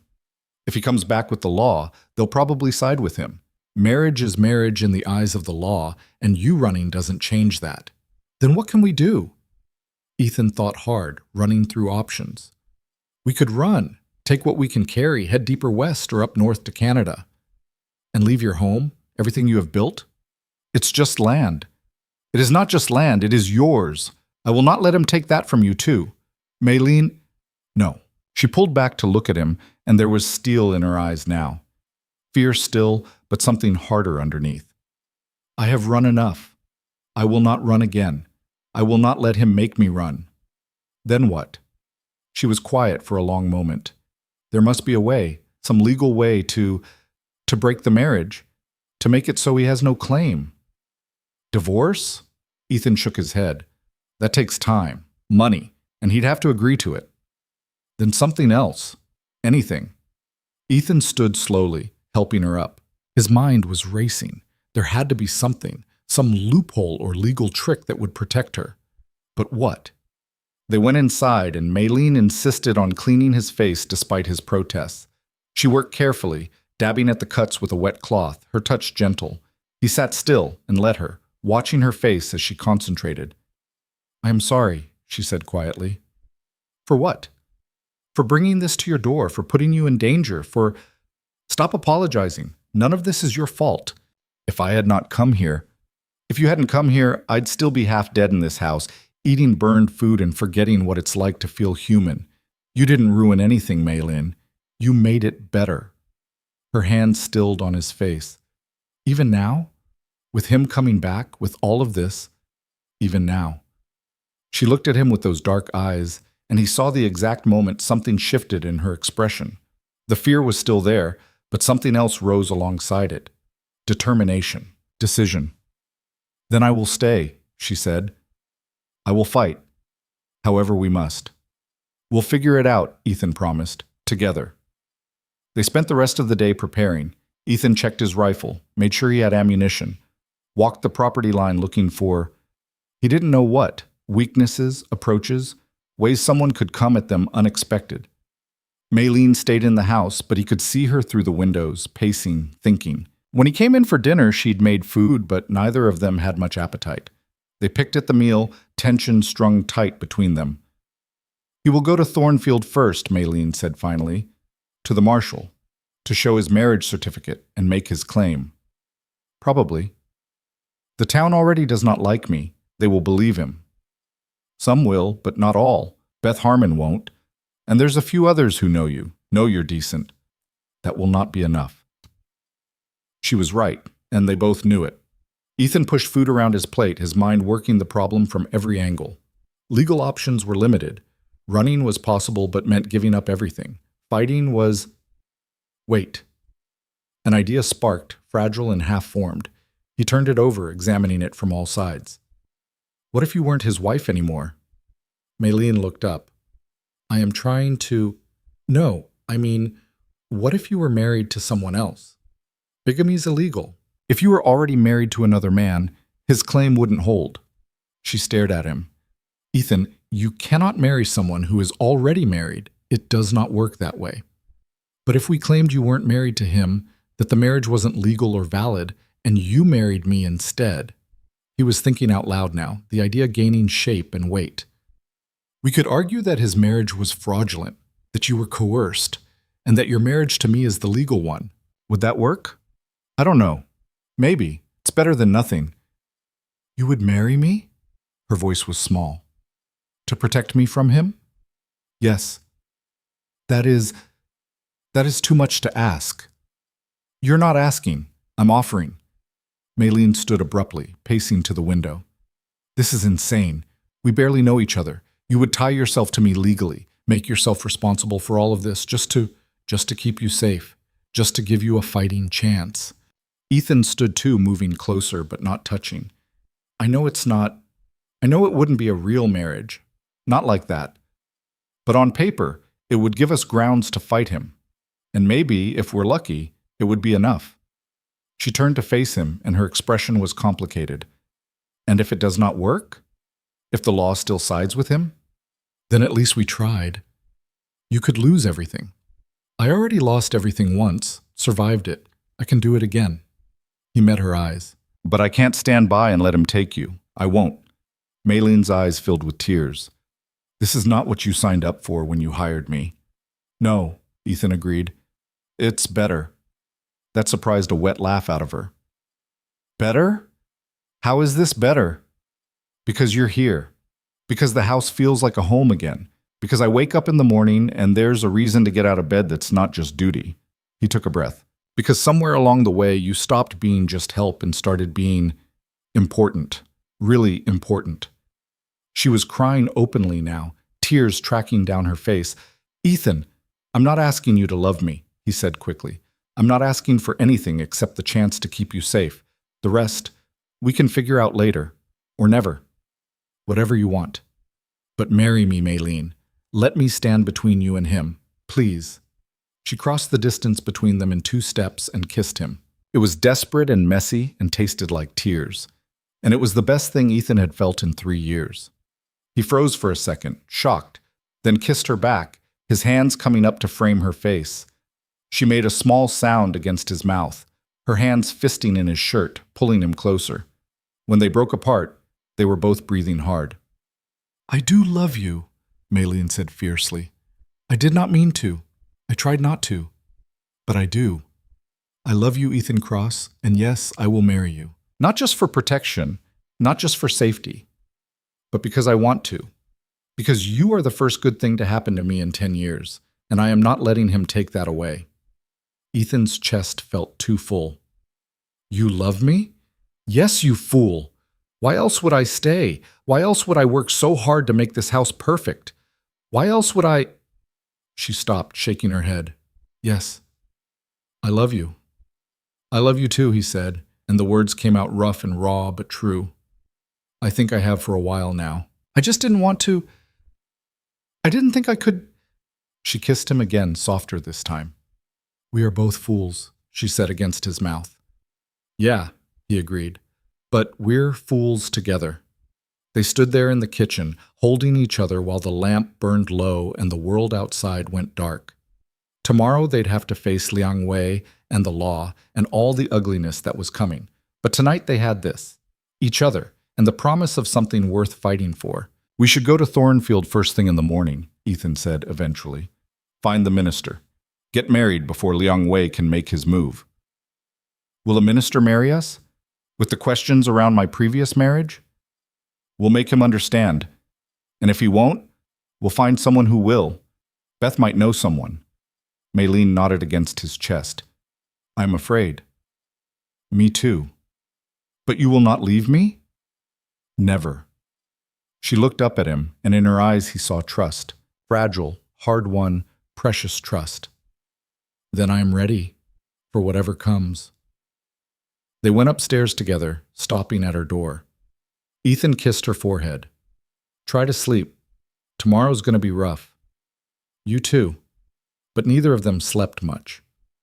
Ethan lay in his bed listening to her move around in the next room and wondered what the hell he'd gotten them into. Marriage to protect her from her husband, it was barely a plan. More like a desperate gamble. But it was all they had. And maybe, if they were very lucky, it would be enough. The morning came too fast and too slow.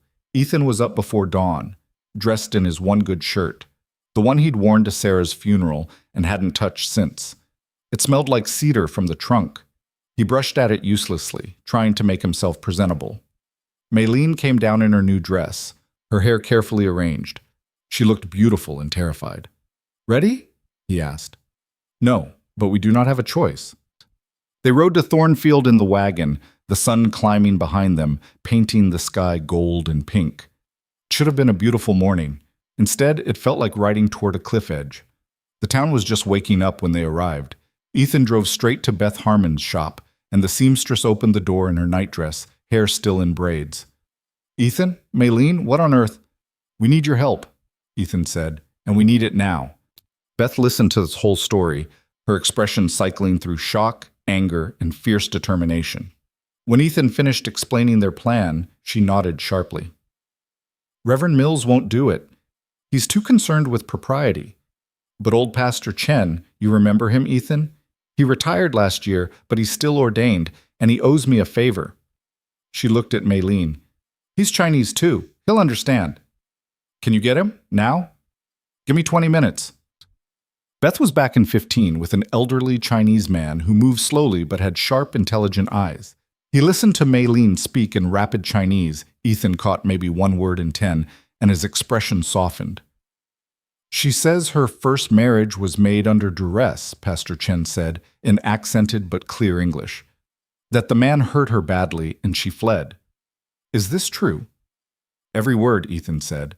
And you wish to marry her to protect her from this man's claim? Yes.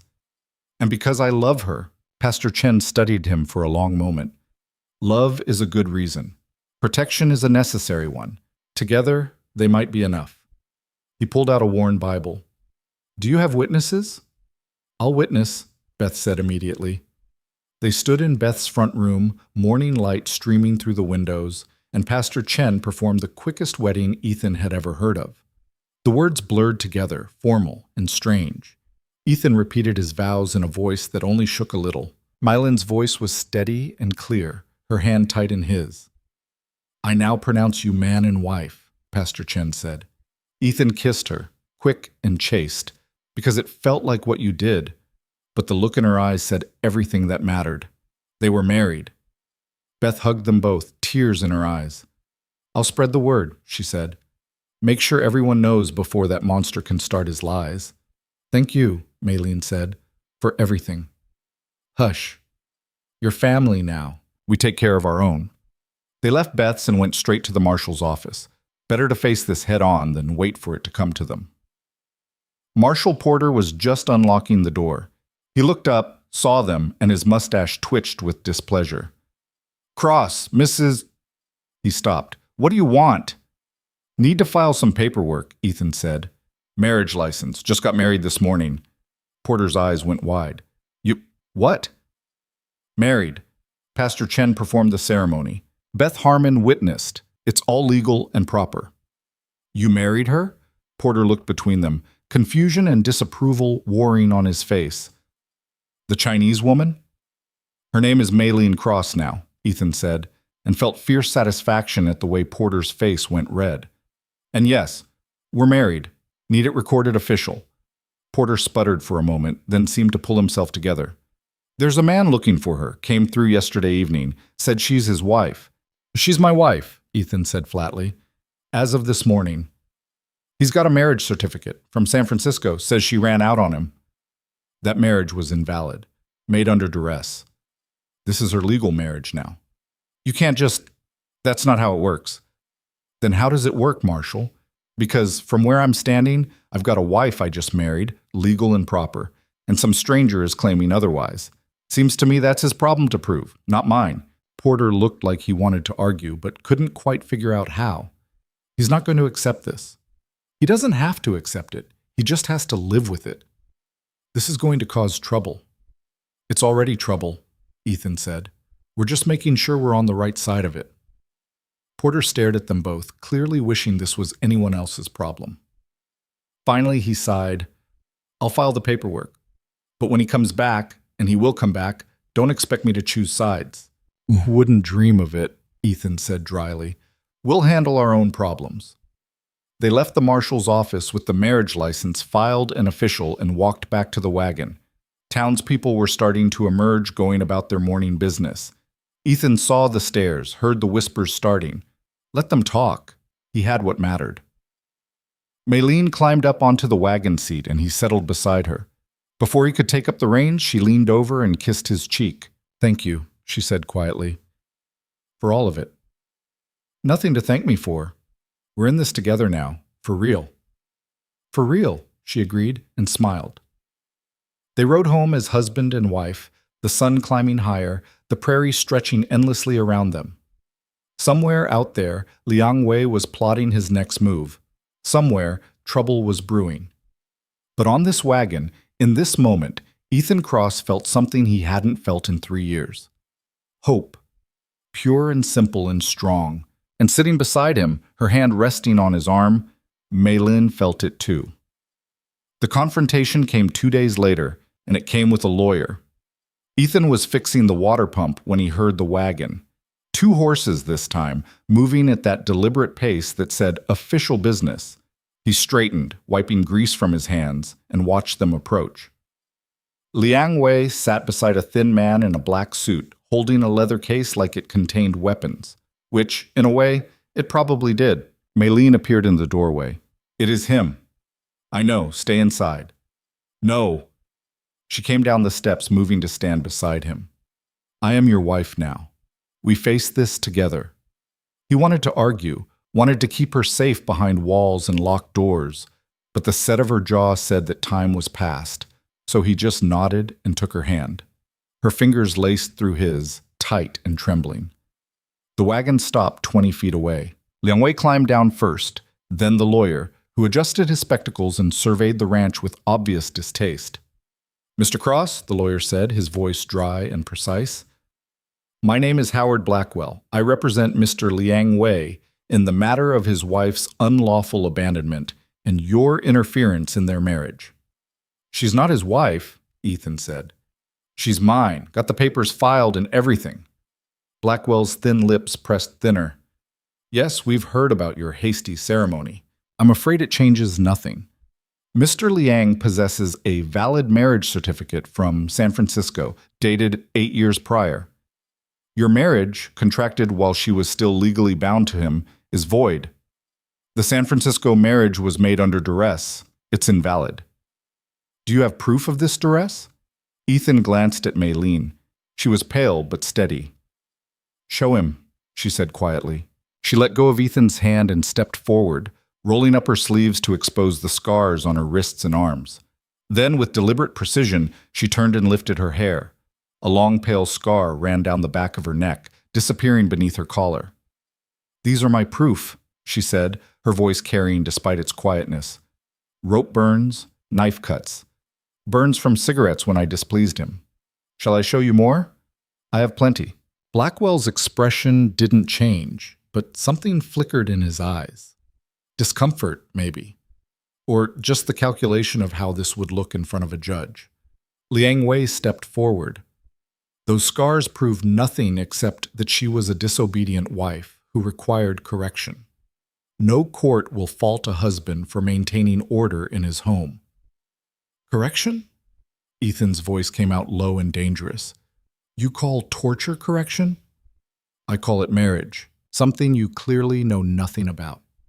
I know it shouldn't involve beating someone until they're too scared to speak. I know it shouldn't mean locking someone in a basement during storms. I know— Enough! Blackwell held up a hand. Your feelings on the matter are irrelevant, Mr. Cross. The law is clear. A wife cannot simply leave her husband because she finds his discipline unpleasant, and she certainly cannot marry another man while still bound to the first. Even if that first husband is a monster? Even then, if she wished to dissolve the marriage, there are legal channels. She chose instead to run, to hide, to commit fraud by entering into an illegal second marriage. These are not the actions of an innocent woman.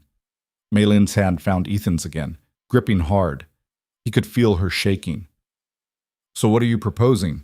Ethan asked, though he already knew. Could see it in Liang Wei's cold smile. Mr. Liang is willing to be reasonable, Blackwell said. He will not press charges for your assault on his person, nor for harboring his wife. He will even pay you for any expenses incurred during her stay. In exchange, you will release her to his custody immediately, and both of you will sign a statement acknowledging that your marriage was entered into in error and is hereby dissolved.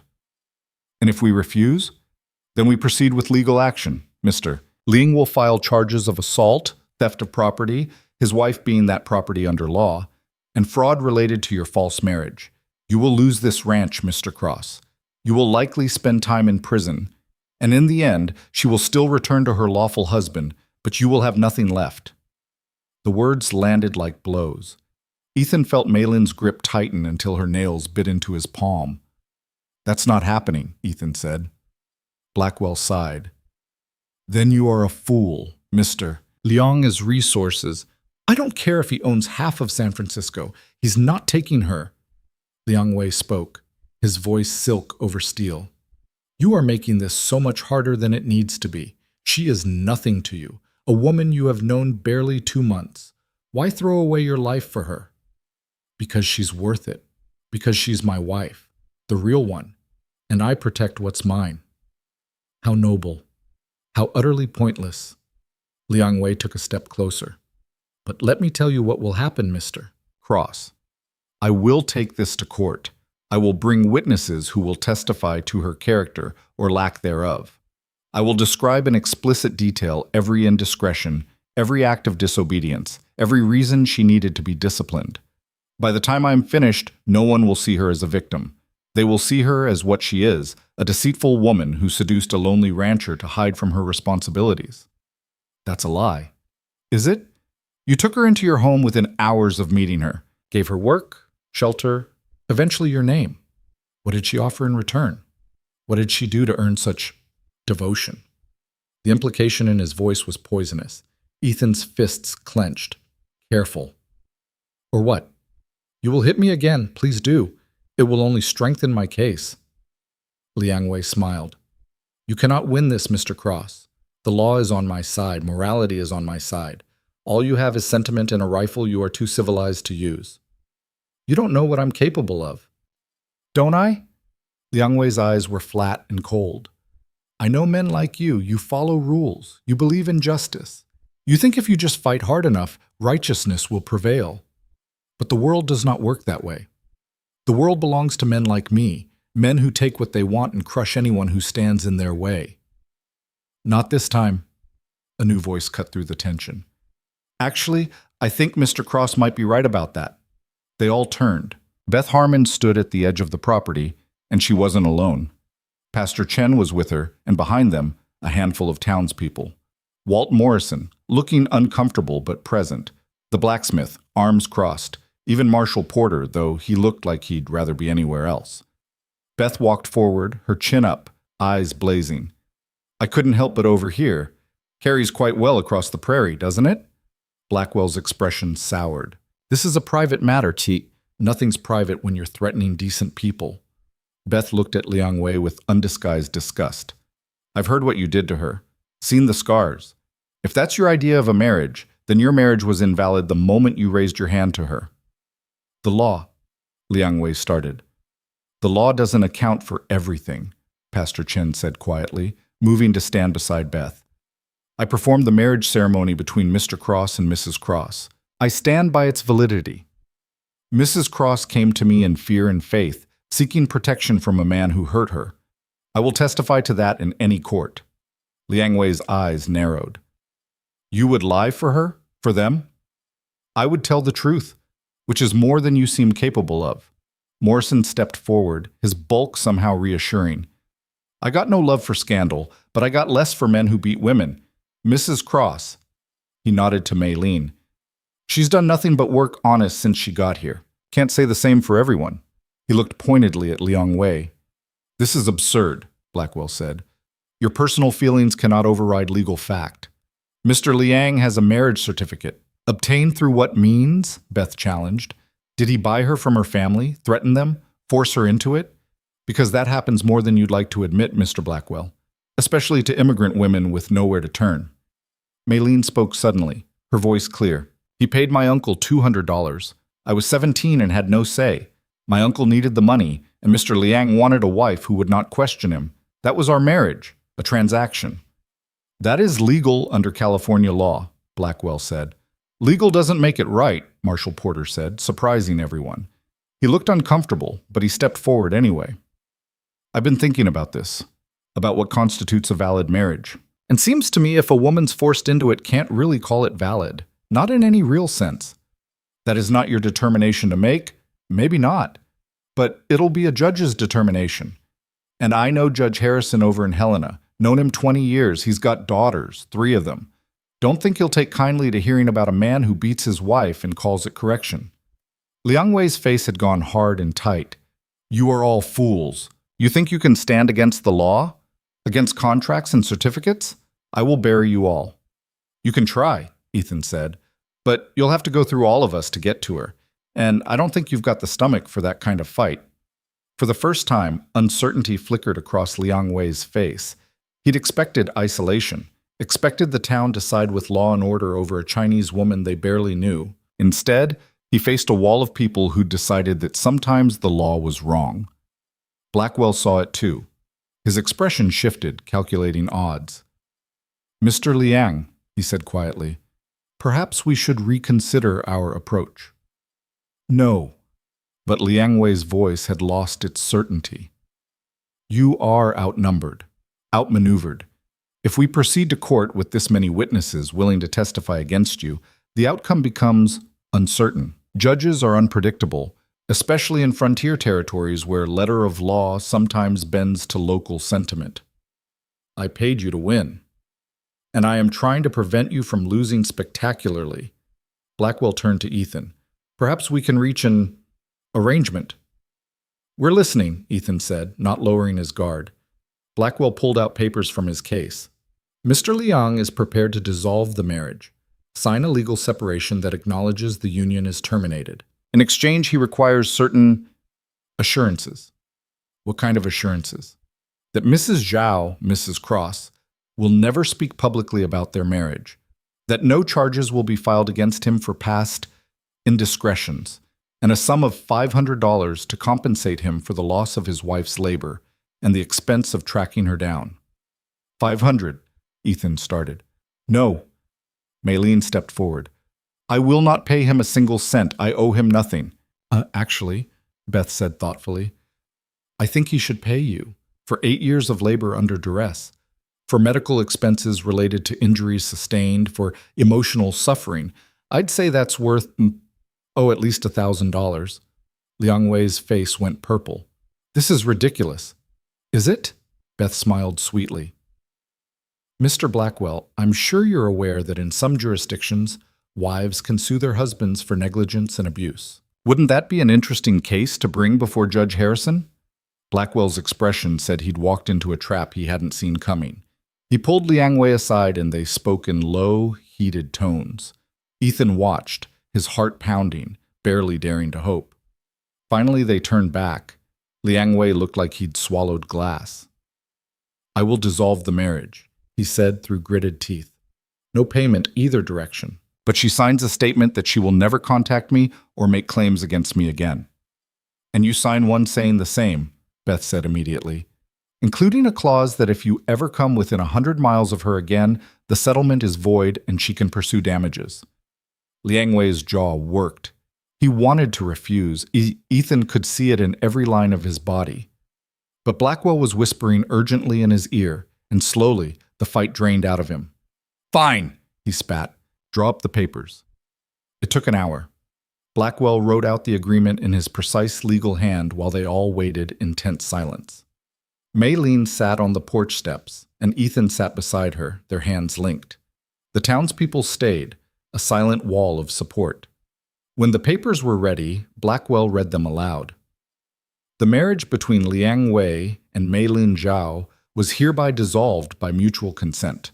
Both parties agreed to make no claims against the other. Liang Wei agreed never to contact or approach Meilin again, under penalty of legal action. Meilin agreed not to speak publicly about their marriage or seek damages for past grievances. "Sign," Blackwell said, handing the pen to Liang Wei. He signed, his movements jerky and angry. Then he shoved the papers at Meilin. She took the pen with a steady hand and signed her name. Not Zhao, Cross. Meilin Cross. "It's done," Blackwell said, taking back the papers. "The marriage is legally dissolved. Mrs. Cross is free to remain married to Mr. Ethan Cross without legal impediment." Liang Wei stood there for a moment, staring at Meilin with something that might have been disbelief. "You think you have won," he said quietly. "You think this is over, but you will never be free of me. Never. Every time you wake up afraid, every time you hear footsteps, that will be me, haunting you, owning you." Meilin stood, and when she spoke, her voice was clear and strong. "You do not own me. You never did. I was a girl you bought and a woman you broke. But I am not broken anymore. You are nothing to me now, less than nothing." "You leave," Ethan said, standing beside her. "You got what you came for. Now get off my land." Liang Wei's hands clenched into fists, but Blackwell was already guiding him toward the wagon. "Come, Mr. Liang. We have a long ride ahead." They climbed up, and Blackwell snapped the reins. The wagon rolled away, Liang Wei staring back at them with pure hatred until they crested the rise and disappeared. Silence fell, thick and heavy. Then Beth started clapping. Morrison joined in, Pastor Chen, the blacksmith, even Porter, awkwardly. The sound built until it filled the air, and Meilin turned to look at them all with tears streaming down her face. "Thank you," she said. "All of you. I do not know I cannot—" "Hush," Beth said, coming forward to hug her. "You're one of us now. We take care of our own." The townspeople stayed for another hour, talking and laughing, the tension breaking into something like celebration. Morrison promised to spread word that the matter was settled, that Mrs. Cross was legally and properly married to Ethan. Pastor Chen gave them his blessing. Even Porter shook Ethan's hand and mumbled something about doing the right thing. When they finally left, the sun was past noon and climbing toward afternoon. Ethan and Meilin stood in the yard, watching them go. "Is it really over?" Meilin asked quietly. "Yeah, it's really over." She turned to him and he saw she was still crying. "I am free." "You're free."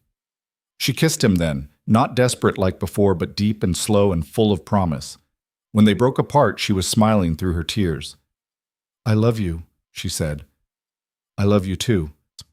They went inside into the house that was truly theirs now, and for the first time since the morning they'd married, they let themselves breathe. The weeks that followed were quiet, good quiet, the kind that felt earned. They settled into being married for real, not just on paper. It was awkward at first. Ethan wasn't used to sharing space with someone as a partner instead of just a housemate, and Meilin was still learning that she could take up space without permission. But they figured it out, piece by piece. Some nights, Ethan woke to find her side of the bed empty and would go downstairs to find her in the kitchen, unable to sleep. He'd sit with her, not pushing, just present. Eventually she'd talk, or she wouldn't, and then they'd go back to bed together. Other nights she slept curled against him, her breathing deep and peaceful, and he'd lie awake just grateful she was there. The nightmares came less frequently as summer turned toward fall. The storms didn't trigger her as badly, though she still gripped his hand tight when thunder rolled. But she was healing. They both were. The ranch prospered in small ways. The garden Meilin had revived produced more than they could eat, so they sold the surplus in town. She started taking sewing commissions from Beth's customers. Her work was beautiful, precise, and word spread. Money came in, not a lot, but steady. Ethan fixed what needed fixing, improved what could be improved. The house stopped feeling like a monument to loss and started feeling like a home being built. One evening in late September, they sat on the porch watching the sun set. The air had that first bite of autumn in it, sharp and clean. Maylene leaned against him, his arm around her shoulders. "I have been thinking," she said. "About?" "The future, our future," she paused. "I would like to have children. Someday. If you want them." Ethan's chest tightened. He'd thought that part of his life was over after losing Sarah and the baby. But looking at Maylene, thinking about a child with her eyes or her smile, "Yeah," he said, his voice rough. "Yeah, I'd like that." She smiled, reaching up to touch his face. "Not yet. I am not ready yet, but someday. Whenever you're ready, I'll be ready." They sat in comfortable silence, watching the stars come out one by one. The prairie stretched around them, vast and beautiful and harsh. But they'd learned how to survive it. More than survive. They'd learned how to build something worth having. "Do you miss your old life?" Maylene asked suddenly. "The one before me?" Ethan thought about it honestly. "I miss Sarah. I always will. She was good and kind, and losing her broke something in me." He pulled Maylene closer. "But you didn't replace her. You just showed me I could live again, that there was still good things worth having. I am glad." She was quiet for a moment. "I do not miss my old life at all. Only the parts before him. My grandmother, China. But even those memories hurt less now. Because you've got new ones. Yes, better ones." The wind picked up, carrying the scent of grass and earth and the coming cold. Inside, the house waited, warm and welcoming. Their house, their home. "We should go in," Ethan said. "Getting cold." "In a minute." Maylene tilted her face up to kiss him. "I want to remember this moment, this feeling." "What feeling?" "Safe. Loved. Home." She smiled against his mouth. "I want to remember what it feels like to be free." They stayed a few minutes more, then went inside together. Ethan built up the fire while Maylene made tea, and they sat at the kitchen table, the same table where they'd shared that first awkward meal months ago, and talked about nothing and everything. Later in bed, Maylene curled against him and said quietly, "Thank you." "For what?" "For seeing me, for fighting for me, for loving me when I did not think I could be loved." "You made it easy," Ethan said, kissing her forehead. "You're the easiest person I've ever loved." She fell asleep in his arms, her breathing deep and even, and Ethan lay awake listening to the house settle around them. The wind in the eaves, the creak of old timber, the small sounds of life continuing. He thought about the man he'd been 3 months ago, hollow, going through motions, surviving but not living. That man felt like a stranger now. Maylene had changed him, changed everything, just by being brave enough to accept help when it was offered. Just by being herself. The prairie had taken so much from both of them, but it had also given them this, each other, and a second chance at something worth fighting for. Winter came hard that year, early and brutal. They prepared for it together, stocking the pantry, repairing the barn, making sure the animals had shelter. When the first real snow hit in November, they were ready. They spent those long winter evenings by the fire. Maylene sewed while Ethan read aloud from books he'd inherited from his father. Adventure stories, histories, poetry he stumbled over but tried his best with. Sometimes she'd read too, her English improving every day, and he'd listen to her voice shape the words with her particular music. On the worst nights, when wind howled and snow piled against the windows, they'd go to bed early and hold each other against the cold. Those nights, Maylene would sometimes shake with old fear, but Ethan was there, solid and warm and safe. And gradually, the fear would ease. "I am here," she'd whisper to herself like a prayer. "I am safe. I am home." "You are," Ethan would confirm. "Always." Spring came eventually, the way it always does. The snow melted, the prairie came alive with green, and they emerged from winter stronger than they'd entered it. Maylene's belly was just starting to swell with their first child by the time the wildflowers bloomed. She worked the garden carefully now, mindful of the life growing inside her, and Ethan watched her with something close to wonder. "Scared?" she asked one morning, catching him staring. "Terrified," he admitted, "but good terrified. The kind that means something important is happening." Me too." She placed his hand on her stomach. "But we will figure it out. Together." "Together," he agreed. The baby came in early autumn, a girl with dark hair and eyes that were still finding their color. They named her Sarah May, honoring both their pasts while building their future. Ethan held his daughter for the first time and wept, not from grief but from gratitude, for this second chance, for this life he'd never expected to have, for the woman who'd walked into his empty house and filled it with love. Maylene watched from the bed, exhausted and radiant, and smiled. "We made something good," she said. "We did." "We are making something good," she corrected, "every day. We keep making it." She was right. Love wasn't something that just happened and stayed perfect. It was something you built, day after day, choice after choice. It was fighting for each other when the world tried to tear you apart. It was holding on through the storms and celebrating the quiet moments between. It was two broken people deciding that broken didn't mean finished, that scars were proof of survival, not shame, that the prairie might be harsh and unforgiving, but it was also beautiful and worth the struggle to make a life on it. The years that followed weren't perfect. Nothing ever is. There were hard winters and failed crops, sick animals and tight money. There were days when old ghosts came calling, when Maylene woke gasping from nightmares, or when Ethan stood at Sarah's grave and felt the old grief fresh and sharp. But they faced it all together, built a family. 3 more children came after Sarah May, each one a blessing and a challenge. Built a home that was warm and full of laughter and arguments and love in all its messy forms. The town of Thornfield changed too, slowly, grudgingly, but it changed. More immigrant families came west, and Maylene made it her mission to welcome them, to help them navigate this strange new world. She became someone people trusted, someone they turned to. The whispers that had followed her faded, replaced by respect.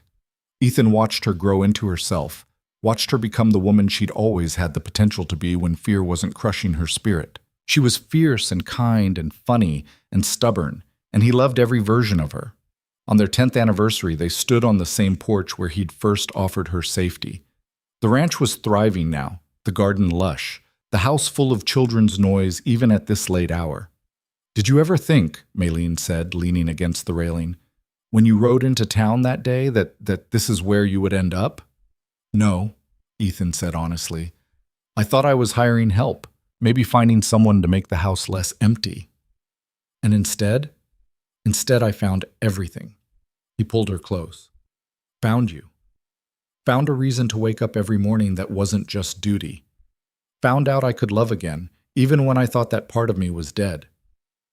"I found the same," Maylene said softly. "I thought I was accepting work, accepting shelter. Instead, I found home, found myself, found out that being broken does not mean you cannot be whole again." They stood together in the fading light, two people who'd survived things that should have destroyed them. Two people who'd chosen each other when the world said they shouldn't. Two people who'd built something beautiful out of pain and courage and stubborn hope. Inside, their children were settling down for the night. Tomorrow would bring new challenges, new joys, new struggles. But tonight, this moment, was theirs. "I love you," Ethan said. "I love you too," Maylene replied. "Always." The prairie wind sang around them, carrying the scent of sage and earth and home. Above, the stars came out one by one, infinite and bright. And on a small ranch in the Montana Territory, two people who'd been lost found their way to each other and built a life worth living. Not perfect, not easy, but theirs. And that was everything.